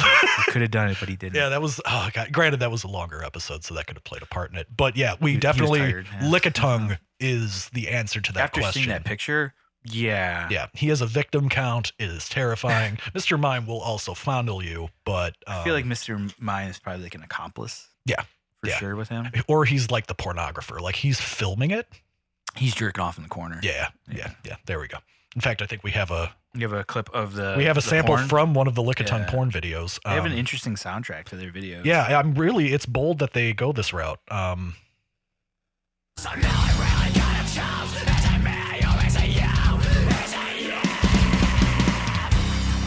Take it back to the beginning, back to when I was myself. What the fuck? That's a key.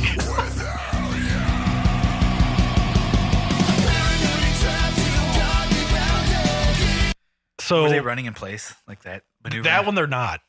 There's several missed opportunity. Yeah, I'm shocked. I mean, that's very easy for the Pokemon animators to just get them running in place. You know, you're just recycling the same bits of cells. So, oh god, you know what? I have to fucking piss. So Oh no. I know I do. You're gonna leave me hanging. I know. Just it'll Here, I'll take. keep talking about that show. I got like a few more things. I It'll gotta take say. like 30, 45 seconds. You'll hear the flush. It'll be You- fine. And actually, for the guys I am streaming, the recording bathroom is the- straight back there. So you Which is even better. So like we'll have video of that. We'll put a bathroom cam in eventually. perfect. Yeah, Dave will Be good. sound off on that. It'll be fine. There's So- actually one there already. Dave just hasn't told us. There He's we a go. Fucking pervert. It was only. It was just for Maggie, but There's no way Maggie's using that bathroom. I love That watching thing is so Maggie shit. gross. But yeah, while Jack is going to the bathroom, yeah, it was a really good show at Cobra Lounge.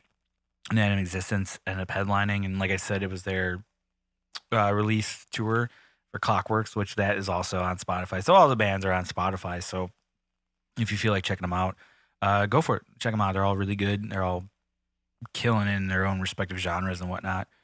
As far as shows go, I'm not sure when everybody has another show, unfortunately.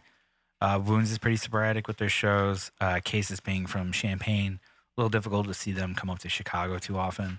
And then Warforged is doing a show for Immortal Birds CD release, which is really cool, which is a band I'm hoping to get on the show, get all of them in here. It'd be a lot of fun. They're all really good people. I remember I brought it up to Nate before, and he was like, I don't know, like maybe we should wait till our release comes out. I was like, God damn it. I was like, why do we have to wait? Can't you just like bring the band in and let's talk about the record? you should. If anything, pre-record it now, talk it up, and then the second it drops, you've already got interviews. Right, you would think, but A long whatever. that's forward thinking. We don't do that here. I won't be on that one. That's fine. No, that'd be fun. That'd be a good one for you. Um, Other than Nate, I don't think you know anybody else in that band, right? not at all. No. I didn't even know who they were until Oh, I saw like random postings of it or whatever. Like there might have been a show where Immortal Bird played with Roman Ring. Did that happen? no, Nate's never done it. Well, no, not even before Nate was in the band. I don't think we. I don't know where I would have seen any promotional crap for it. I thought there might have been some crossover, but forgive me. I don't know. You might know the bass player John. He's in that band Without Waves, who were like recently signed to. There's that label that's been signing like every Chicago band but us. For the life of me, I can't think of the name of the label. Oh fuck! Somebody listening to this is probably screaming right now out there, wherever they're listening to this, like, you fucking idiot! It's this label. Well, here's a sample from Without Waves. Dude, you can't do that. That's Mudvayne. Everybody knows that shit. Sorry, Without Waves. Actually, the part of that video that's funny is that it's only isolated footage of the bassist. Oh, from like the DVD. Yeah, from the DVD. So they just pulled that. I like that was a meme. Like, you know how there's like a meme a month, and like that was like one of them briefly was they kept calling like the Burr Ding or whatever. Burr And it got out so far that Ryan Martini made like a joke on like his Twitter or Instagram, like at like some coffee shop, and he was like, yeah, like Burr Ding right here or something like that. I was like, awesome. Holy shit, it reached him. I love that album. That was such yeah, fuck yeah. That's still love that. Sorry, that's not Without Waves, guys. That's Mudbang. But yeah, Without Waves, great band, like very proggy. Good stuff. Yeah, they've been around for a good while now. They have a really good audio tree up that they did recently, supporting the new album. I believe, it was supporting the new album. So yeah, if you feel like checking it out, go for that. There's some good stuff up there of them. But John, the bass player, is in Immortal Bird, and then their drummer is Matt, who's also he's like in 20 fucking bands. But one of the more well-known bands would probably be Air Raid.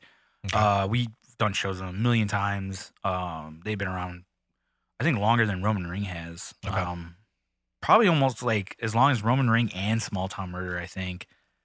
Like that whole era. Okay. I think they've been around that long. Yeah. They're great. That's like a great, like, I always tell people, like, it's funny, like, I get a lot of praise about how good of like a guitar player I am, and I'm like, I'm really not that good. I just make a lot of dumb faces. I make my guitar sound like it's like a kazoo going down a toilet, and like, you know, and I just have fun with a live show. I was like, I'm not that good. I was like, if you want to see good guitar players, like fucking Air Raid, Paul and Joe are killer guitar players. Like, they blow me out of the water, so I don't understand why people are like, you're good. No, they're good. But they're a great, like, thrashy band that don't take themselves too serious. Like, think of, like, Capsize and Sinking, but, like, thrash. You know, like, they have fun with it. They don't take it too serious, and, like, it's just good stuff. So Matt drums in that. He's really good. Matt drums in another band. I want to say it's called Dysphoria with Jim from Jungle Rot, which is really cool. They just did a show recently. I do remember that band, yeah. Jungle Rot. Those guys are... still killing it. They're still going. I like that band. They're not my favorite band in the whole world, but I like that band. They always like produce solid stuff, and they're great live. I would love to get Jim in here. Oh my god, it'd be a fucking blast. Just to shoot. I love Jim, man. Yeah. I don't get to see him enough. Yeah, he's especially with Yodi being gone. Like, I never get to see him. Yeah, he's a sweetheart, and I would imagine. I'm sure he's got fucking stories. I mean, like, yeah, Capsize was like the house band for Yodi for a little while. Because for whatever reason, he liked us so much. Yeah, thank you for that. You were like the only one that did consistently. Yeah, the only one that supported us consecutively. Yeah, probably because we didn't shit on Yodi. But you know what's funny is, like, I've talked to so many people that were like, I never liked Yodi. I never had a good time. I'm like, really? I like Capsize and Sinking had the best times there. Yeah, like, so of course the one venue everyone shits on is our house the one venue. We like. Yeah. I mean, I loved it because we got away with so much over there. And Jim always put us on really good fucking shows. Yeah. Like, and then, like, on top of that, like, remember the times, like, they'd close the doors and be like, yeah, you guys can hang out, like, smoke and whatnot. Like, go ahead. Yeah. Cool. I'm like, this is awesome. Yeah. I get run to the bar. They were super accommodating. They knew what to do. Like, they, you know, Jim knew how to run a show. It was nice. Yeah. So, I never had complaints about Yodi ever. I don't think ever. The only complaint I had was when I drank too much lemonade. Yeah, I drank too much lemonade. That's your own fault. That's not Yodi's fault. God, that was phenomenal. That was good. I don't know why. I could have just gotten water from the bar, my dumbass. No. When you have the opportunity to chug a solid gallon of sugar and lemon, you do it. Oberweis lemonade, too, so it's legit shit. Yeah, so... In the glass bottle. Without context, I apologize, but there was... I think we talked about this before, but go probably. on. Not with me, for sure, but one of the... Maybe I brought the story up. Yeah, one of, like, the 20 times that we played there, we were looking for, like, a 7-Eleven in walking distance to get some bottles of water, Gatorade, whatever the fuck, just to pre-show rehydrate. Drinks. But for us, pre-show drinks is, like, water and Gatorade. Yeah, literally, like, that band... We never really drank. Outside of Tom... But even Tom never drank himself into a stupor before shows. No, not even after a show. No, not really. We were all fucking exhausted. We were just loading the van up and trying to get the fuck out. There wasn't enough time for him to drink. No, we were like, most of us were stoners more than anything. Like, the good half were stoners, and then everyone else kind of just played cool and did things and socialized and networked and did all that shit. Networked. Yeah, but they so we were walking around. I think it was just me and Rosie at the time that were trying to find it. And we were just walking in the few block radius. We're like, we're not going far from this place, even though we had some time, whatever. We find a fucking Oberweis, like, around the corner up there. And Yodi used to be, I don't even remember what town that was in. Do you remember? Mount Prospect. Mount Prospect. So you're out there in the world. And, yeah, so it's just unfortunate silliness, and this was the only place in the area where we could get anything. I'm effectively lactose intolerant, not firmly. Like Right. I don't shit. But you probably still shouldn't fuck with Oberweis. So I'm not drinking milk. Period. So it's Oberweis. It's not like they've got a and then bottled water Rosie is selection. like the opposite, where she'll just like freebase ice cream if she has to. Yeah. So and somehow remains like completely totally fine, svelte and scrawny as ever. It's ridiculous. Like I saw that they had their second kid. You could not tell. She was one of those people that when they got pregnant, like if she was like if you looked at it from her like behind, you'd be like, oh yeah, it's Rosie. But then she turns like, oh shit. Well, Jess showed me a Holding photo kid. of them after like in the hospital. Dude, and she that looks, fucking photo is crazy. She Like, looks. did she have like a fine. team come in and we're like, all right, we're gonna dress you up, make you look good for There this photo? are. I've heard of shit like that, but she definitely would not do that. Well, there are definitely women that do. Oh, I don't know if I'm like sure. for the first kid she was like, oh, I looked like shit. And I'm sure there's like photos from that, and she's like, those I'd aren't like seeing to the know. light of day. Would either of them ever do this? No, they have careers and shit. Ugh. It was hard enough to get them to do capsize stuff. Like we had issues with that where it was like, oh hey, we're gonna put this in the set. It's like I don't agree with that. I'm like, oh, all right, Yeah, I fine, we'll take remember. it out. Oh yeah, the blasphemous shit. 'Cause, Yeah, I wish we could have put that in there. But anyway, it was a good one. yeah, man, I would love to have them on the show for sure, just because they have a lot of good stories from their I perspective. feel like if I do it a little more consistently, we might be able to get one out of at least Rosie, just to shoot the shit. I don't and think not name Rosie would names. ever do it. Wow. Never. I don't think she Shame. would ever do it, especially with the video aspect of it. We'd have to do like an audio only one, and probably like voice change or something. We would I accommodate feel like a Brian coin. would do it though. Okay. That would be fun. But I think he'd be alright with it. I don't know. They listen to this show. If you guys hear this episode, hello. know that we're trying to get you on here at some point. Yeah, we're thinking of ideas. Speaking of bands, they're in a band called Slow Thrills. Check them out. Good shit. We have a sample We have a right song. here.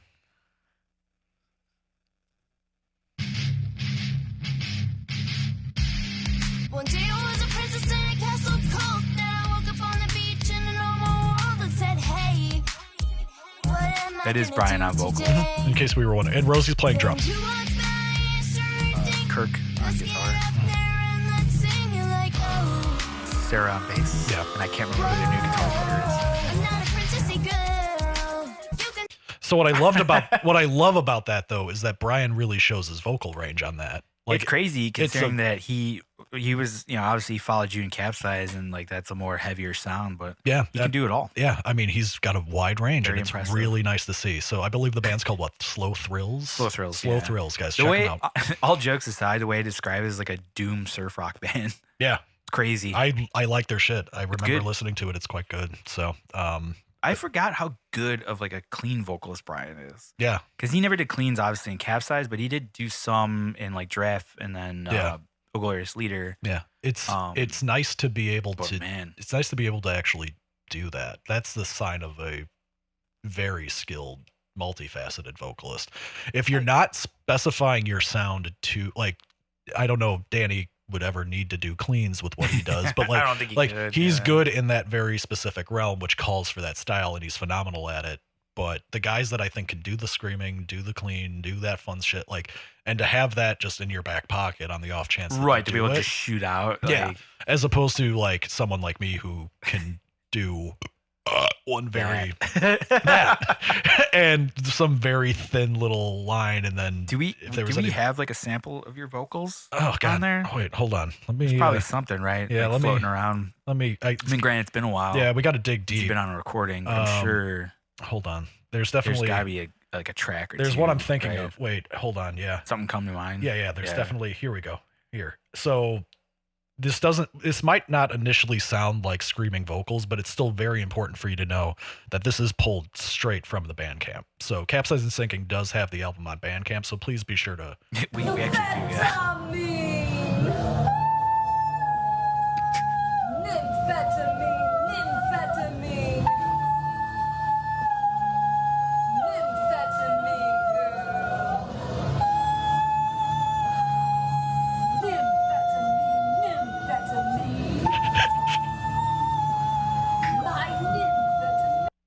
You Bill, picked the what's so best- funny? You picked the best track to really showcase your vocals. Yeah, that was Aria. From, yeah. Yeah. I mean, it was one of my favorites to play. That It was was one of my our favorites to hits, perform. yeah. And, you know, like With, that's basically the entirety with of the backing song, vocals too. from Al. and really like, it sounds, this is one of those things where it's separated from the rest of the recording. It's a little hard to derive the fact that that was metal, but it was a metal song. It was a very heavy band at the time.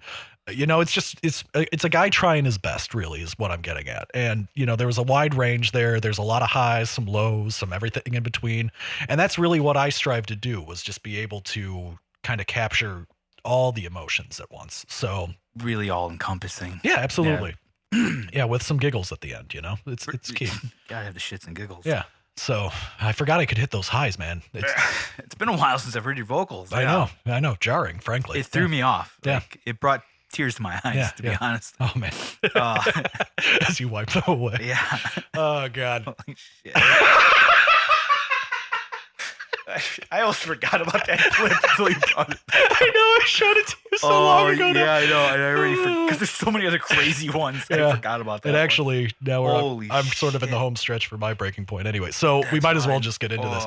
So let's finally plug where all these so we've been absurd samples have been coming so from. this is one of my favorite Instagram accounts currently on that site. I don't have Facebook. I do use Twitter and Instagram. I play with here and there, and I don't really do much else with social media shit. But this page is, and I said it earlier too, but it's every bad instinct that music has, and it's just a collection of all of those things. Oh yeah, I'm pretty sure a lot of people that listen to this show and now watch the show are all like musicians, so like they would.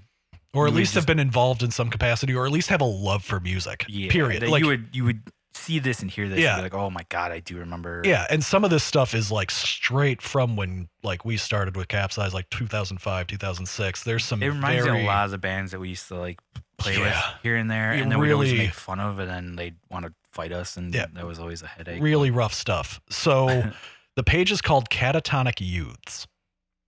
CATATONIC YOUTHS.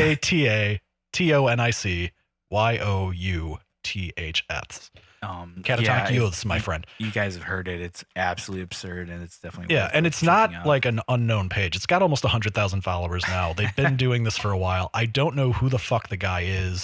When I looked it up, the name was Mike. Yeah, so Mike, whoever is procuring this, you're doing the Lord's work. It's a godsend. It's really, you're doing the Lord's work, and there's just all sorts of, and and in case no one was really paying attention, we were dropping pretty much 2 or 3 selections from this for every band we were mentioning.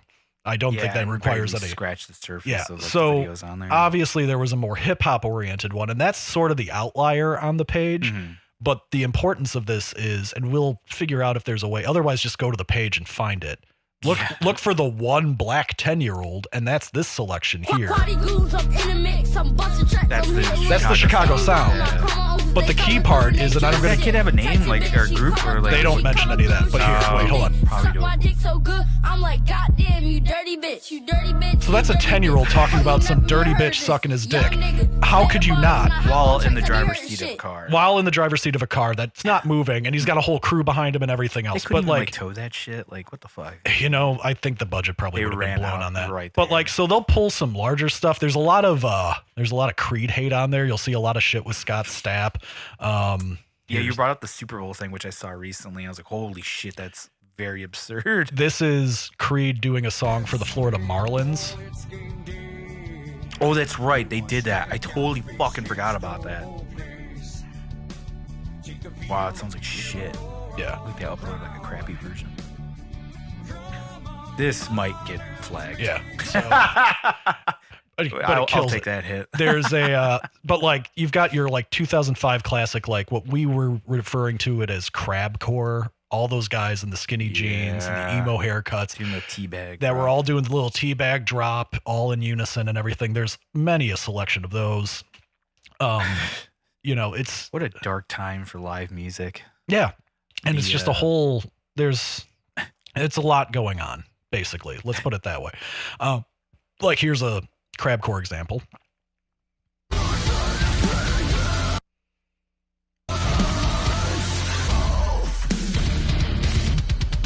I don't even have to see the video, and I can picture. All of us know what this band was. And again, I can't cite the names on these because the page doesn't do it. It's just. I wonder if they do that just so they don't get caught up. Yeah, because some of these have been pulled for it.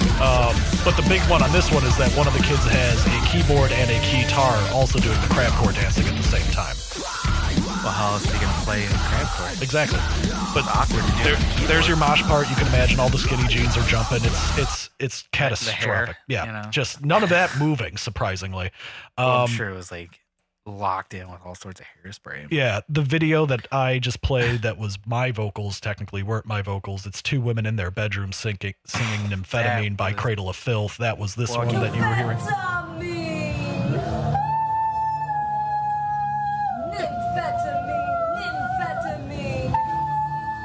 It's two women that look like they're twins too. Like they look very similar, like and it's not just like metal girls all look the same. It's literally just they look like they're very much related. They're probably sisters. Yeah, and just killing really it. Like Cradle of Filth. Yeah, and then Want the world to know. Yeah, so you'll see there's bigger shit on here too, and I'm looking for the stuff that won't get flagged now. But you'll see like there's a Meatloaf thing in here for some reason. That's probably going to be. Is it him doing a backflip? God, I hope not. Oh, but I'm getting. This is that him? Yeah, that's Meatloaf. Is he gonna do a backflip? Does he have long hair? No. He's not gonna do backflip. It's just him playing in a baseball stadium. They sneak Anal Cunt in there actually. Going back to our anal band discussions Is that the one we played with or no? Man, I'm getting. No, we played with Anal Blast. One of the anals, just not. Yeah. The anal. So it's a wide selection. There's video of like Johnny Depp shredding, quote unquote, on guitar. So bad. Flea doing the national anthem at a basketball game, just playing bass. Whoa. A little bit of Y action. I like that. Oh, shredding it. And actually, since this is on your phone, this does say this was liked by Pete. So Pete's been. Oh, so Pete is familiar with the page? Yeah. Even better. Jason follows the page too, actually, so get on board. So yeah, that's whatever. That's amazing. One of the old classics that we used to watch from back in the day that they show a clip of was the Throwdown song, Never Back Down. Done over the Ninja Turtles from that rock video that they released in the late 80s. I'm not going to play that just in case we don't need that song flag because that's just a legit Throwdown song, but it's funny with that. Let me find the Johnny Depp one, but that one is particularly strong because. Who is he playing with in that video? Alice Cooper? Oh, okay. Yeah, that definitely. I know there was like a video floating around him playing with Marilyn Manson. Yeah, like any random asshole apparently is letting him do it, but. I mean, he's Johnny Depp. It's like you can't say no, right? Here we go. So this is Johnny Depp.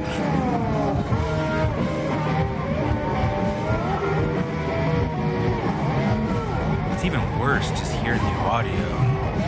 Nary a note actually being hit. Because he's like, I think he has like a slide or something. Yep. Yeah, he's got a slide.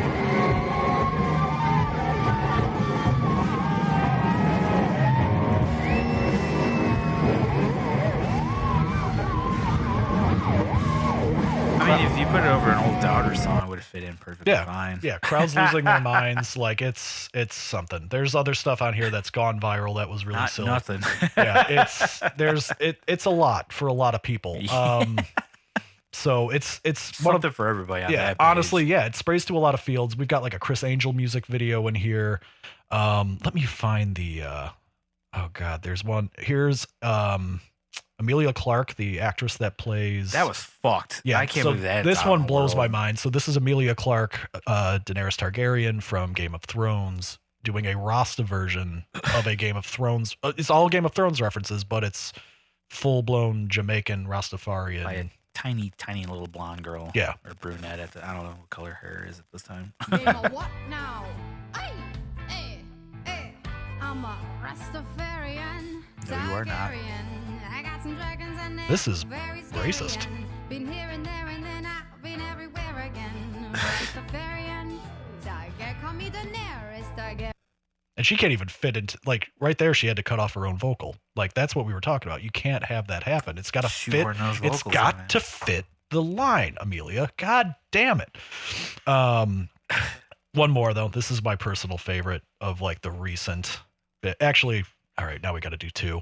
Go for Because it. the other one we've been playing a lot was a Christian metalcore band. God, that's my favorite. That's fitting all of it, but they have what looks like it must be their dad playing guitar for it. Yeah, because I remember seeing the caption for it, maybe other people have, where it was like playing in a Christ band with your dad or whatever. So it's got and they're all young kids. Like the drummer looks like he's 10. He's a little chubby. Looks super fucking There's young. There's a girl who's a tween at best that you'll hear.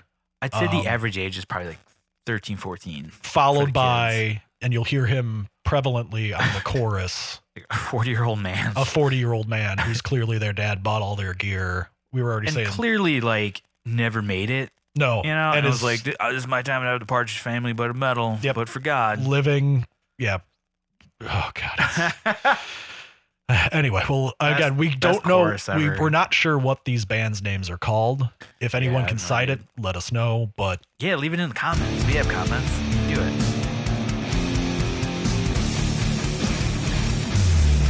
Bass drop.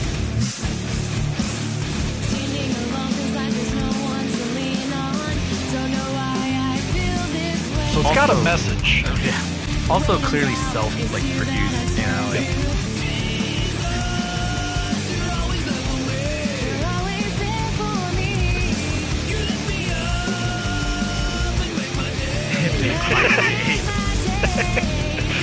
And the dad's wearing like a freshly printed As I Lay Dying shirt. It looked like he just bought that. Yeah. And not like not worn it yet. And not at a show. He bought it from Merch Direct. And it just came. Like there's still folds from the shipping. Right. He's like, I need this for the video. Yeah. That we do in like what looks like a skate shop, I think. Right? Yeah, skate shop. It's probably where one of the kids works. Yeah. It's like a stussy. I like that. I don't know if you see that video, but you can see there's like two people on the couch just boringly sitting there watching. Which is probably like an aunt and probably the mom. I think they looked younger. I can't remember, but it's like a brief clip that you see these two dudes sitting in the back. Yeah. Like on a couch, and like it's like what part of this like shot are they doing? God, it's phenomenal. One's the DP and the other one's like an assistant. Yeah, it's rough stuff. So this will be the last one we play from the page. Again, Catatonic Youths with a Y. No underscores, nothing. It's all one thing. Mike, whoever you are that runs this page. Killing it, buddy. Fucking kudos. Really, I'll put you up for sainthood because you have to sift through a ton of shit for Could you imagine that? Shit he probably goes through. Yeah, he probably gets a lot, and it's probably super rough. I'm sure it's like a lot. Like, yeah, he probably gets sent a lot of stuff. And yeah, like, dude, you got to check out this shit. He's like, yeah, and he said even that he's had some stuff to get pulled down and everything. But so this is everything wrong with 2019, like random music that I can't even. There's no genre placement for this either. As somebody who lived by that stuff and read reviews and did all that back in the day, like, again, these are kids, so they're trying their hardest, but like part of this makes me, and like we had those phases when we were young. We did some goofy shit. We did some stuff that's a little regrettable, but we don't thankfully have live. It's not recorded. Yeah, or we can't find the recordings. Thankfully, also. We didn't think at the time, hey, let's broadcast this for public consumption. Here, just so we're on even playing ground, you can find old videos of us in our old band, Evan Wrath, on YouTube. Really? Yes, from Stager. Oh, Lord. Yeah. Oh, no. Yeah. That was rough, like my first show. We are bad. God. All right, so for the sake of keeping it even. Yeah. Then I don't know how hard it is to find that because it's not like because with Advent and stuff there might be a lot of Jesus stuff, but if you do Advent Wrath, Stager Steger pop up. We're talking I'm 17 maybe, probably, man. Yeah, I was think still in high school at the time. Yeah. So on my way out. Yeah, so least. It's fucking rough like stuff. Early 2000s. Yeah, and we drove out to Stager, thought we were shredding. And this is before like that shitty venue in Stager that everybody used to play. It's gone now. Yeah. But, I think this was just like a gym. It was like a VFW hall. Yeah, like a massive VFW I just remember hall. we played with a really cool like avant-garde like grindish band that was like kind of cool. Yeah. Whose name? But they dressed like weird goth metal shit. No, not even goth metal. It was just like they dressed weird for sure. I couldn't. The vocals kind of remind me a lot of the dude from Hugh Krups a little bit. Okay. But after the life, man. Yeah, I couldn't tell you any of that at this point. But that's me attempting clean vocal as a child, where my voice probably hasn't completely evolved yet. It's funny because like it's nice to look back at because like it just like how much different my live show is compared to then, because that's probably like maybe my 8th or 9th show. Yeah, you know, and like I'm just standing up there playing the part like a fucking statue, trying to bang my head, but I can't. That was can't play. That was legit. I believe my first, maybe second. I wouldn't be surprised. Yeah, like so that is out there for the and world whoever to that see. person is that I'm not uploaded gonna that link video. it. You guys need to find that shit. Advent Wrath. That is fucking embarrassing. But I mean, but par for the course. If we're when you're playing that this age, stuff, we might as well play it even too.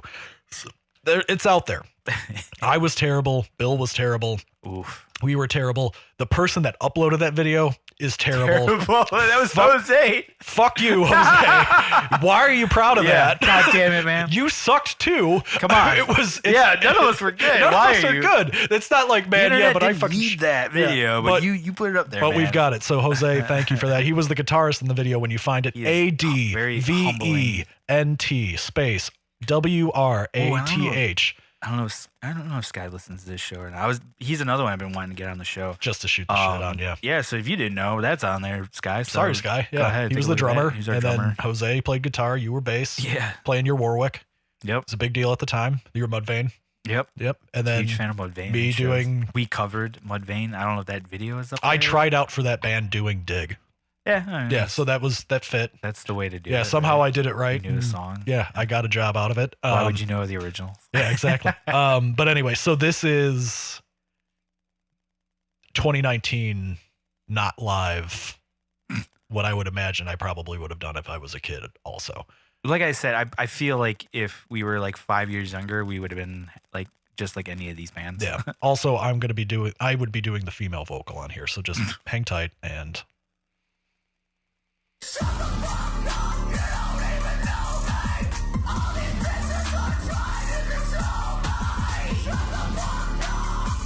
It's not quite the Chicago sound. It's a different take on it. Oh, this one. Clearly. Such a cunt. She's like 12 years old. Dude, she's like super young. It's like, dude, you don't know like how to use the word cunt properly. What are you doing?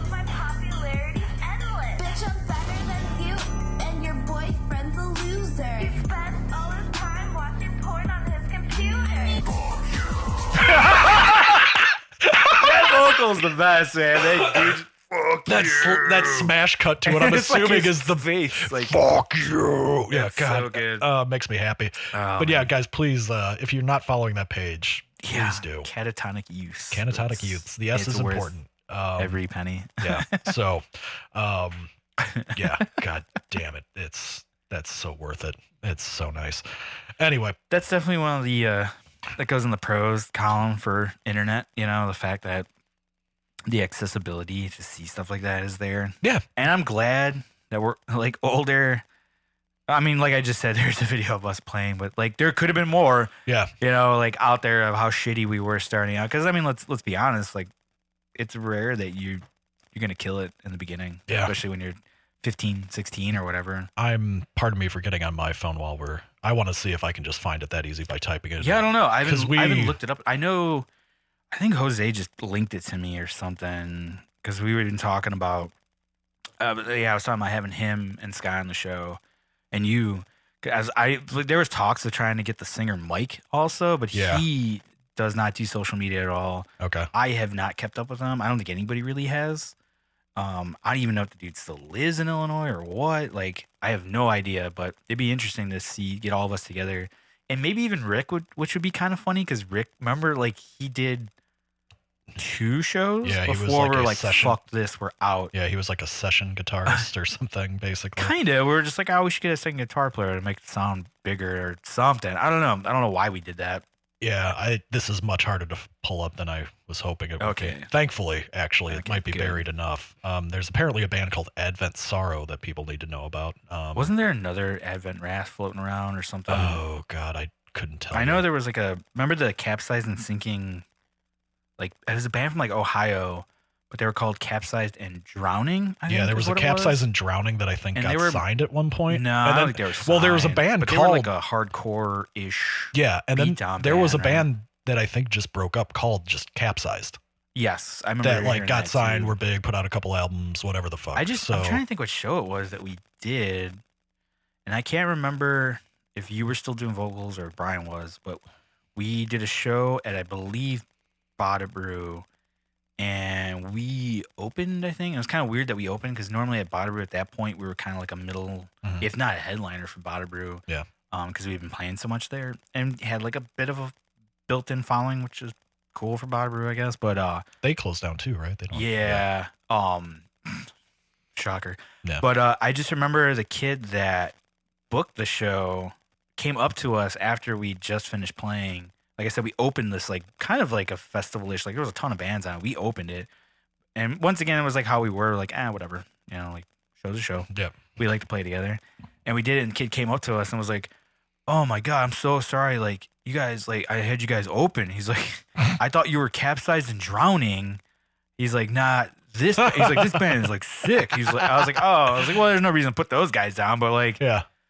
cool. You said Like what you next said, yeah. time, you know? And I think we, There was not a next time. Yeah. I think that might have been like the last time we played. Yeah, no, I Bada would have played that one. Yeah. Brew. Okay. but, do you remember that at all? Like the guy coming up to us? Vaguely. I could have sworn you were next to me when I could imagine. Yeah. the dude 'cause- said that, and both of us being like the members of it were like, "Aha! Yeah, what are you gonna do?" yeah. Well, so you're basically just copped to the fact that you didn't do a modicum of research on the Right. bands. And we just came in, crushed it as the opener, and Yeah. now you're kind of, That shot was your load always, on and that. again, this is me doing a whole bunch of back padding and stuff. But again, for the live thing specifically, you always wanted to be the band before us. You never wanted to be the band after us. Yeah, I mean, I was like, yeah, sure. It sounds like we're sucking our own dicks right now, but we were a tough act to follow. Yeah. for sure. And know? I would remember seeing guys like trying to overcompensate. That was the best part about when it. it was out of their wheelhouse Ooh, to I do love it. that. Yeah, and like When clearly they try like to up the ante, and they're like, "Oh fuck, we have to do what they did, but Yeah. try to do it better." And just ugh. done. I think one Yeah. of the best examples of that, and we'll throw him under the bus because he put the video there, but Jose's band that was that followed Advent Wrath, for the life of me, I can't think of the name of it. We ended up doing a show together. Yeah. And I remember like his vocalist, bit of a loose cannon vocalist, like they followed us, which was funny.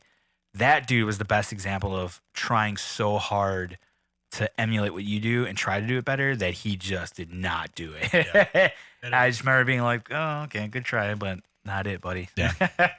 Actually, here's You some- got a sample of we got Jose's. we got a sample from that show. Surprisingly, Hey, Will, you know it's your pool party today. Who did you invite? Almost everybody at school.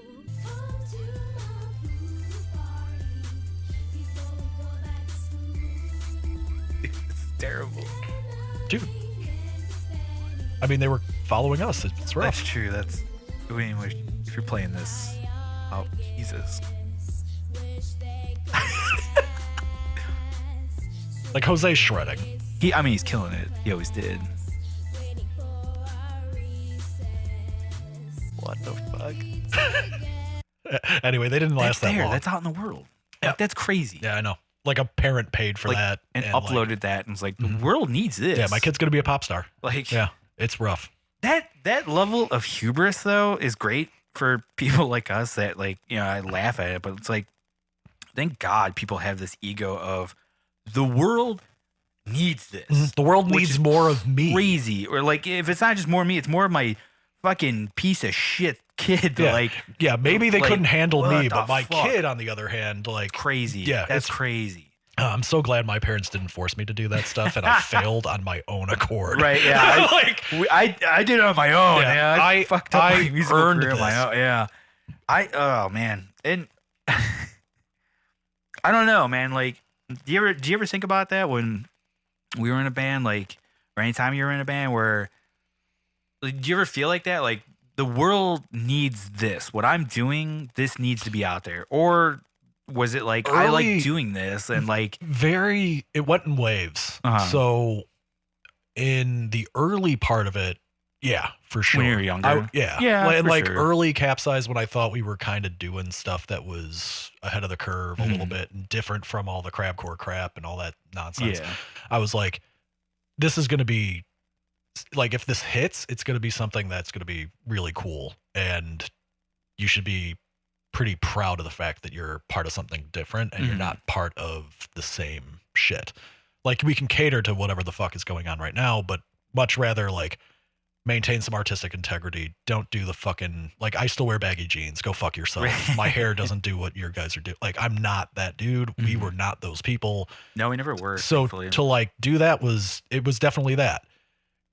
Middle part of it all was like, I'm glad to be creating. I'm glad to have like the little brotherhood element of it. And I'm glad that having that outlet is always nice. yeah, and just to get the outlet. energy out and like do like, it's a cool thing. There's going to be stories, like there's still stories that we still tell from Oh yeah, for sure. those times that we're going to tell until we're 80. You know, like just like all the random goofy shit, any weird practice stories, any weird show experiences, any weird interactions with dudes. Like, you know, my first episode, we were talking about house parties at ISU and stuff that God, we still remember because it was just, those were rager shows. They were, well, the first one was like, yeah. Second one was a little bit rougher. Yeah. I mean, like I had the same thing when I was with the Baron Air dudes when I was in Wasted Fortune. Like the first time we played Beloit College, oh, okay. we like tore a house apart. People loved it. Like, I got in my underwear, as I was prone to do, and I turned my back, and a whole living room of college kids were all in their underwear immediately after, and that's like awesome. 2 songs in. And then you had campus security come in through like the back door and see us, and just ask those guys about it too. I never even heard about that. It was a really fun night, and I believe we played with what would have been Small Town at the time, because I remember I think they followed us at that show, so they might have remembered that too. I remember hearing a lot of good stories about Beloit. Yeah, it was cool From both the Baron Air dudes and the Small Town dudes. Yeah, so and that particular show was cool because it was a nice little cramped house party show. Yeah, and my experience was not as good, but go on. There you go. But we play that show, and then the like campus security guy like sees us, and I was like, oh, hey man, like I'm in my underwear. There's a whole sea of people behind me in their underwear. And I was just like, hey, we've got like 1 song left. Are we cool? And he just went like, yeah.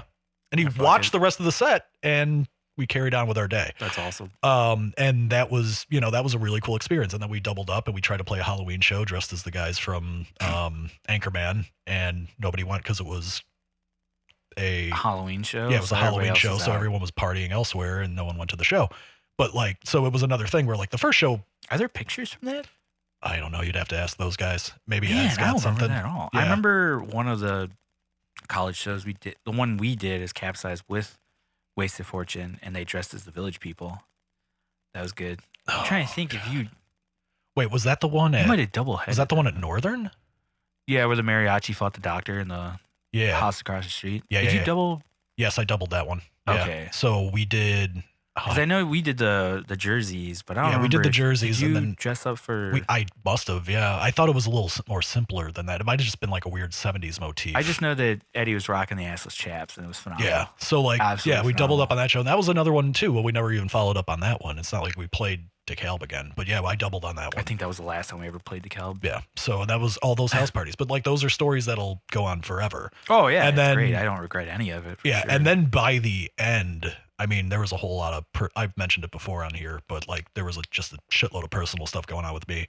And I sort of just folded in on myself and completely reverted to the idea of like, not only do I not want people to know who I am, I don't want to be seen. Like I just kind of disappeared, went away, whatever the fuck you want to call it. I just had to get out. And it wasn't fundamentally, most of everything was self-inflicted too. Like I spent long time blaming others and blaming shit that fell apart in my eyes and like all this other stuff. And like fundamentally it was like, no, but the only consistent thing in any of this is you, dum-dum. Like you self-created this situation. You did what you did that might have fucked some things up along the way and all the other crap. You burned the bridges. You did all this other shit. Landed on me. It's taken a long time to finally get to that point. And I still do miss the live performance aspect. Like that doesn't really go away. I can't imagine it does. Like I remember especially to be told so consistently that you're fun to watch. Did it, yeah. Yeah. And again, this sounds like I'm just stroking my own dick. I heard I think a lot of our friends that listen and watch the show can agree. Yeah, most of the guys most of these. these guys that are still doing the band stuff will still come up to me and like I made that joke the first episode I did. Even Nate was like, "Man, you were a great vocalist live." He always says that, even when you're not around. He always says that. And then he did the passive thing where he was like, "Yeah, I wouldn't have you in any of my bands." Well, that's the Nate Madden way of like that weird. He's too honest, you know, and it's like you don't firm have to handshake, say that, but also like foot But I and can mouth. understand where he's coming from because like his style of music is so vastly different than what you would bring to the table. Oh yeah, you know, it's like a painting. It's like you want to use these certain colors, and you're this other color that has like it's just not gonna work, you know. But he says it in a way where it does sound kind of mean, but it wasn't even mean. It was more. The joke that I made was that it's presumptuous that you're someone special that somebody would want to work with. Oh, that's funny. And that's the part where I was like, dude, you're not like, granted, you're in bands that are doing things now. Yay. Yeah, Nate's a great guitar player, but I can't see you two being in a band At the together. time he said it also, Roman Ring was in their early stages.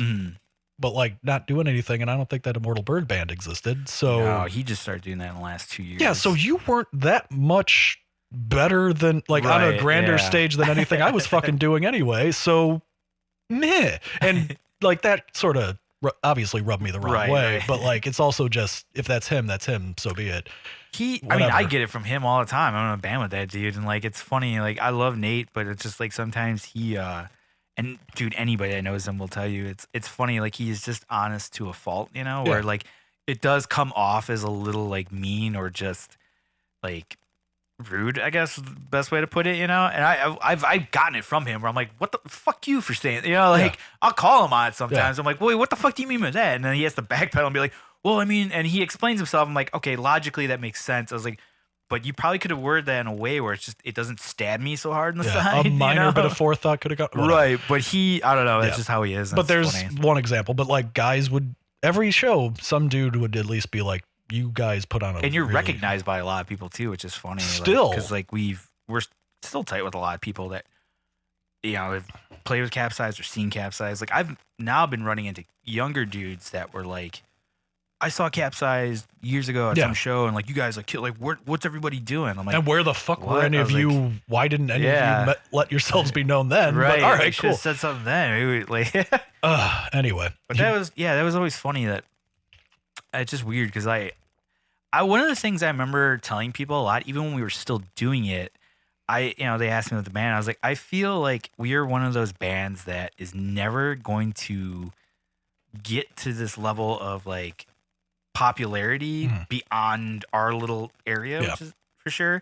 But I feel like we were one of those bands that definitely made an impression on other bands and kind of the cult inspired the cult following band type of thing. For sure. Yeah. I think like with our live show, with how we sequence stuff, some of the writing I think kind of went out there where people are like, oh, okay, like took some stuff from it, which is funny. Yeah. Because there's definitely a sound that we had to the point that, so in the latest Roman Ring EP that still hasn't been released. We have a sample. Yeah, if you want to show it. This isn't the song I wrote, but this is one of the ones we worked on together. This is a world premiere. It's coming from the forthcoming EP, guys, so just bear with me. Keep going. I'm trying to think what the EP's called so I can plug it. Not that it matters because it's not out. I just want to see what the hell you're going to pull up. But yeah, I don't know when that EP's coming out. People keep asking about it. I'm like, oh, I don't know, man. We've been shopping around the labels, but yeah. Oh, you got the clip? Yeah, here's a sample before the labels get their hands on it, at least. So maybe the labels will like what they hear. It sounds like every band we played with was demo in high school.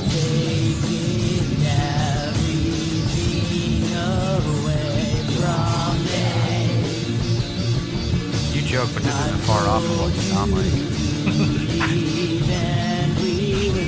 Climbing on top. Oh, gross. What are they, like 15? Yeah. I don't need that.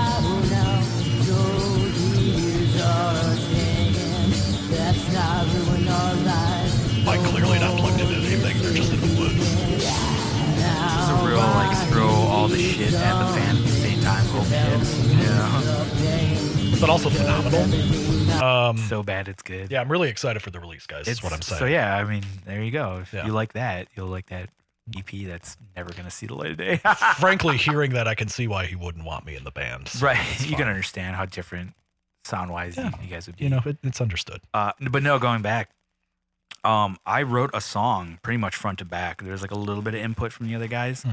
But for the most part, I wrote a lot of it. And it was funny when we played it live for one of the first times, Brian and Rose were at the show, and immediately they go, "You wrote that song." I was like, "What are you talking about?" They go, "It sounds like a Capsize song, just like longer and like a couple, like a little more up to date." Yeah. And I'm like, "That's funny." And I was like, "Okay, yeah, I guess so." But it's kind of funny how that still is still going, you know. At least sneak one little and Easter people egg in there. kind of like, I mean, granted they were in the band, but I feel like other people probably would have noticed, like some of our older friends. Because apparently that song's gotten a lot of like thumbs up from people. I'm like, really? It's not that good. It's all right compared to everything else on there. It's kind of like in the vein of like the Capsize stuff, the idea more in the later stages where it was like verse, chorus, bridge kind of thing. Yeah, definitely much more structured by the end. Yeah, because that was like my background in like more alternative rock stuff, kind of bringing it over into like a metal thing. Yeah, I'm listening. I'm just pulling up the Bandcamp actually. So and what was I gonna say? Oh, I lost my train of thought. The song sounded like a Capsize song structurally and everything else. I lost it. It's gone forever. But yeah, as far as the EP goes, I have no idea what's going on with it because not unfortunately, but everybody in the band has a side project or a project, if you will, that's blowing up in some and they're all capacity or doing releasing well. Something. Yeah, so it's like we're gonna get thrown under that, and just it's gonna be missed, you know. So we'd like to do it at a point where it could get some recognition, but I don't think it's gonna do that. Well, no, give it a little bit more time, and I would think, like with everyone being exposed in this way all at the same time, I think it'll kind of help a little bit. Yeah, you would think if all of them are slammed together in one, somebody would have some interest. I just can't wait for the fans of all those other bands. This doesn't sound like Warforged. This doesn't sound like Wounds. This doesn't sound like Warforged. This doesn't sound like Something Is Waiting. Like, what the fuck? Yeah. Nothing like Three Eyes of the Dead. Oh, God. What else am I missing? Mortal Bird doesn't sound like that. Exactly. Suck all of our dicks. But yeah, we've been trying to shop it around to labels, and nobody gives a shit. They're just like, yeah, this sucks. Go somewhere else. I'm like, all right, thanks. See you later. Oh, you even took Rosie off the list of the... Yes. Wow. She hit me up and was like, you got to get my name off. And I was like, I don't know the login for that shit. Like, wow. I couldn't find it. So she took the time to go in there, contact Bandcamp, and be like, get my name off of this. Damn, that's how not proud she was. Yeah, it's not that she's not proud. No, it's I know. It's funny how it's her and Brian professional are. matters. It's just like this whole professional thing because like Rosie's not even her real name. It's funny, like, but she puts that in anything that's not associated with her career. Good for her. Yeah, good for her. Yeah, nobody needs to know anyway, so it's fine. Your secret's safe. She's living a lie. There is a song, but capsizeandsinking.bandcamp.com. There is an album. It's The Good Thing that we did. It's like the one formal quasi-release. It's pretty crazy. Like that's all self-produced, you know, and I'm pretty proud of it, how it came out. I'm pretty stoked. Yeah, me too. It's nice for me to be able to show that to people in a work environment and have them be very confused by me. So. But the last song on here, it's called I Could Just Play One Chord, but that wouldn't be fun for anybody, which is all these song titles were very much doom band. Yeah, just really making fun of that was how long ago? And I was already like making fun of them? Yeah, it was 2012. This was officially released. So we're looking, a lot of these songs were like 2010, 2011, like, so it goes back now. Yeah, because I mean, that's technically a full length. Yeah. And what does it say, 12 tracks on there? 14. Oh, but there's technically... There's hidden track. Yeah, there's a couple things. There's technically a cover of Peaches Fuck the Pain Away somewhere on there if you can find one that. One of my prouder moments. But yeah, so it's there. It's up. It's goofy. The album was started, it says 2/14/09. So you even put that in there. So yeah, technically this would be the 10-year anniversary of this album. Wow, I really wish I did remix and remastered it. Which like I mean, said I was gonna do. Well, but I didn't. all this means is that there needs to be a one-off reunion show. Dude, I wish we could, but Mike has just disappeared, man. I don't know where that dude is. It was a drum machine anyway. I think we could. You know what? I do know a guy that I think would do it and would do it well. Okay. And it's my buddy Tyson from Urjoni. Yeah. I always, in the back of my head, I'd be like, that dude would be like the best replacement for Mike. If there ever was one, I think he'd be perfect. He looked a little like him too. A little bit. Yeah. And Jewish. Yeah. So there you go. Bam. Yeah. Anyway. He was part of what we joked about as the Jew drummer drum off? Which I still laugh to this day because like it was between Tyson, Mike, and Dan, which was Rick's old drummer at the time. And there was somebody else in the mix. I was like, why are there so many Jewish drummers like in metal on top of that? Yeah. And so it was always that was an idea we wanted to do, but obviously it never came to fruition, unfortunately. Trumpalooza. But yeah, he was one that was like, yeah, I think if anybody could replace Mike, that I would like to be. That was the other bigger thing about Capsize was when Mike left, even after you left, it was such a difficult thing to replace people. Like, I love Brian, but there was something great about that specific lineup where it was you, me, Tom, Rosie, Mike, and Al. Yeah. It was such a great like chemistry between all of us, and it's funny because we fucked around a lot, but we kept it very professional and we did everything very well. At least I thought from my perspective. And we were all vastly different people. Oh, I know. Like the six of us. It's kind of funny how it just happened to work, man. If the six of us just ran into each other at a party, I don't think anybody would really talk. But like, that's a good point. Like if you think about it, man, like yeah, under any other circumstance, yeah, I don't think. Yeah, that's kind of funny. That's a good way you put it. But now talk about different colors for a painting. That was like, yeah. So Bob Ross couldn't do something with that. Oh, God. Anyway, but I do have to say though, I am coming desperately close to my cutoff time. No, you're good. We might need to wrap that up. But yeah, it was. Yeah, what was I saying? You were talking about how that one song on the EP sounds like. Oh yeah, that. But from the prototype days. Yeah, no. One of the things I don't know if you saw, like I still have all the old. Obviously, because I did it, but all the recordings of the Capsize album, and yeah, obviously I did that 10 fucking years ago. That's crazy. God, I'm old. Yeah, it started 10 years ago. Yeah, and then you got and it took forever. Like you had left the band by the time I was long gone by the time that came out. That finally fucking released. I figured you re-recorded some vocal with Brian on it. That's how I know you wouldn't have wanted to put the work in again, but like no, not even that. It was just like you worked. I mean, you were in the band from the beginning. You and me were the two that really started it and brought Tom in, because that was part of the reason why our old band broke up. Was you and me were like, this is trash. Well, we're like into the same thing, yeah. And the other guys are not at all. They want to do Metallica covers. Yeah, and I was like, man, I don't really want to do like that old school kind of metal sound. I was like, I like this new stuff we've been listening to. And I was like, I think we could do something like that. And obviously there's no fucking way those guys were going to be like, yeah, let's do more of a grindy thing. Yeah, they wouldn't have been able to hang. No offense. Right, just not their wheelhouse. This guy stopped doing music pretty much altogether after that anyway, didn't he? Yeah, because he ended up going to college and he sold his drum kit, and like I don't think he has one now. He doesn't give a shit. He's a dad. He's a full-on adult now. Yeah. He's a dad twice over. So and Jose, who knows? Jose is married, and like I don't think he does music at all. He's focusing on his career, which is he's doing good with that, which is cool. Good for him. He went to school and crushed it with that. And then Rick is out there hanging out. He had a good run with his old band, 7 Day Sonnet, which they were on a label. They toured a little bit. I think that stuff is also on. It should be on Spotify if you guys want to check that out. That's like alternative rock, like singing choruses and stuff like that. But what the fuck? I keep losing my train of thought. We're a few hours in, right? I guess like the coffee didn't do what it was supposed to do. Yeah. You probably just have to piss. Right. I'm just concentrating on having to pee. Yeah. Well, what are we at on the runtime anyway? Just over 2 hours. Yeah, that sounds about right. But we can start calling it. Is there anything you'd like to plug? As per usual. Just was that the prom? That was the prom. That was the prom. Holy shit. No, just this is my new side project. Just real quick.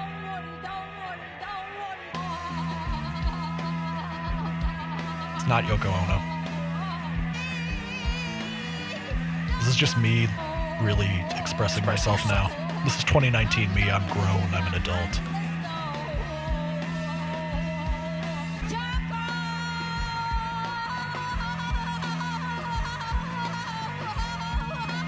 This is like if you hit Bjork in the head with a bat and you're like, go for it. That was actually as far as I've ever gotten into that. I didn't know she went to the like, wow, that's rough. Do I have anything to promote? I guess no. That, right? Yeah, just Catatonic Youth is a page. It's not a page I work on or anything. Just something people need to see. Yeah, Cool Dude Bonanza on Instagram.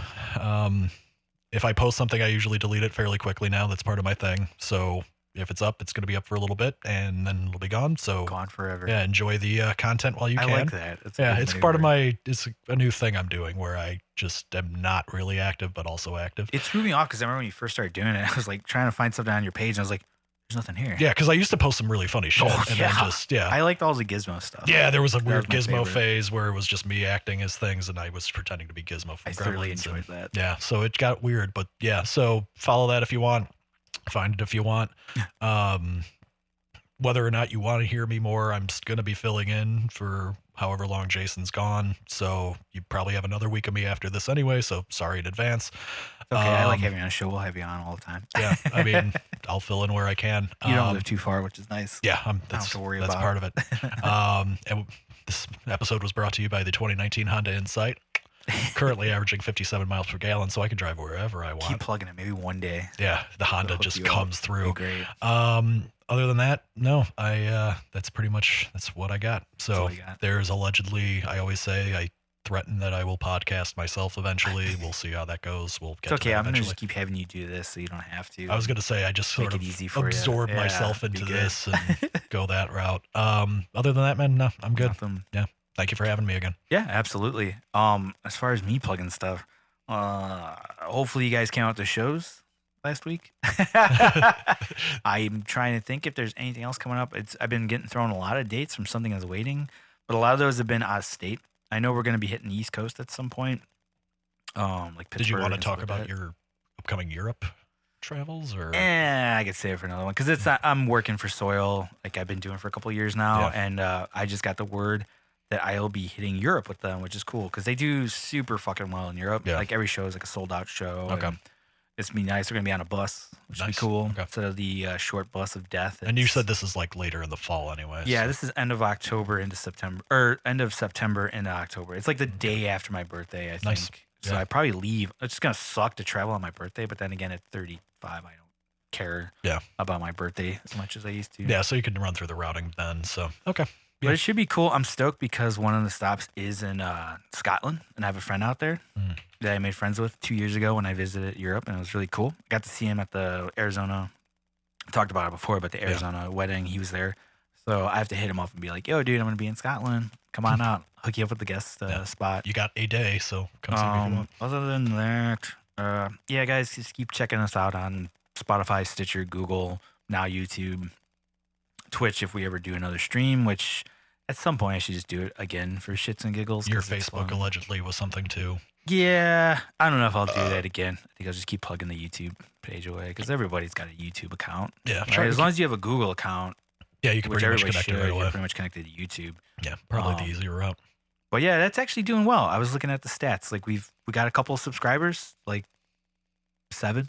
That- Not bad for a first week, you know. 7's more than 0. Yeah, so. exactly. And it's gotten a lot of plays actually, which I'm surprised. I think a lot of people have played it, stopped, played it because Sure. it's so fucking long. Yeah. So I think that's part of the reason why it looks like we have a lot of plays. Not a super lot, but I mean, I always like my bar is so fucking low for everything I do.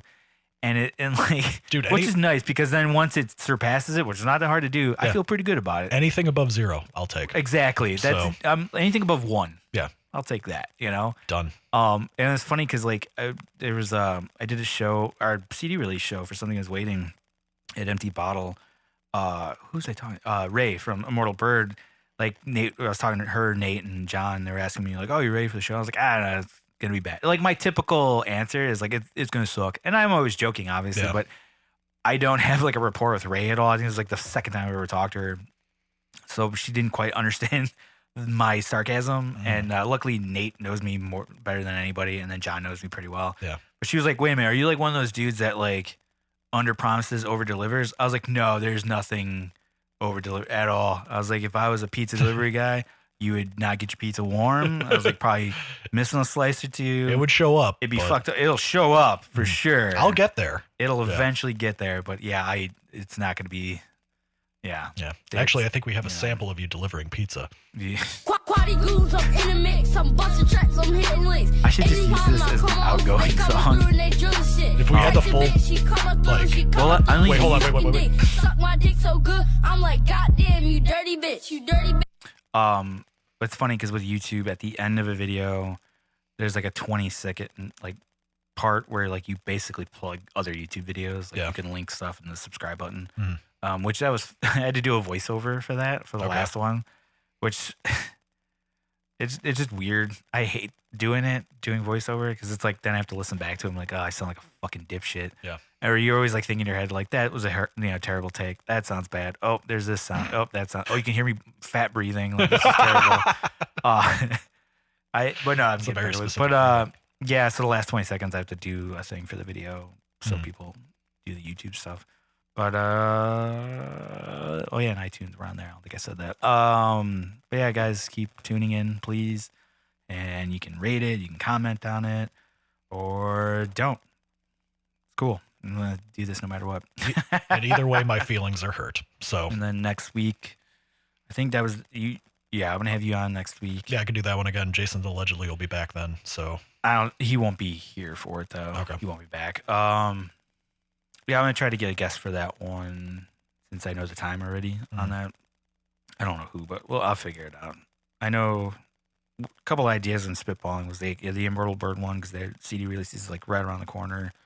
The one I'm looking forward to is getting Pete, Spencer, and Paul and Adrian in the room to just talk about the whole Warforged experience of the album, which is cool that I know all those dudes. So getting them together shouldn't be the hardest thing in the world. And they're all from the area, so it wouldn't be difficult to be like, oh, come sit down and let's talk about this album front to back. Yeah.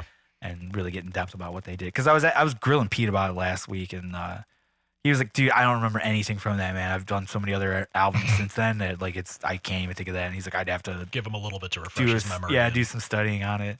Like, fair enough. I'm sure Spencer's the same way, and definitely Paul too. Yeah. But yeah, that's it. So thank you everybody for tuning in. Appreciate it. And I'll see you next week. And also, sorry that the video the last video is late.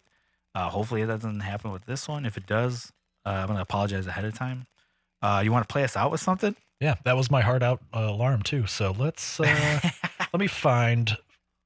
Yeah, let's. What do you know what? for us? Just to do a little crossover thing with Dave's podcast that with the national anthem. Yeah. Here's Flea playing bass at a basketball game, playing the national anthem. Thanks, guys.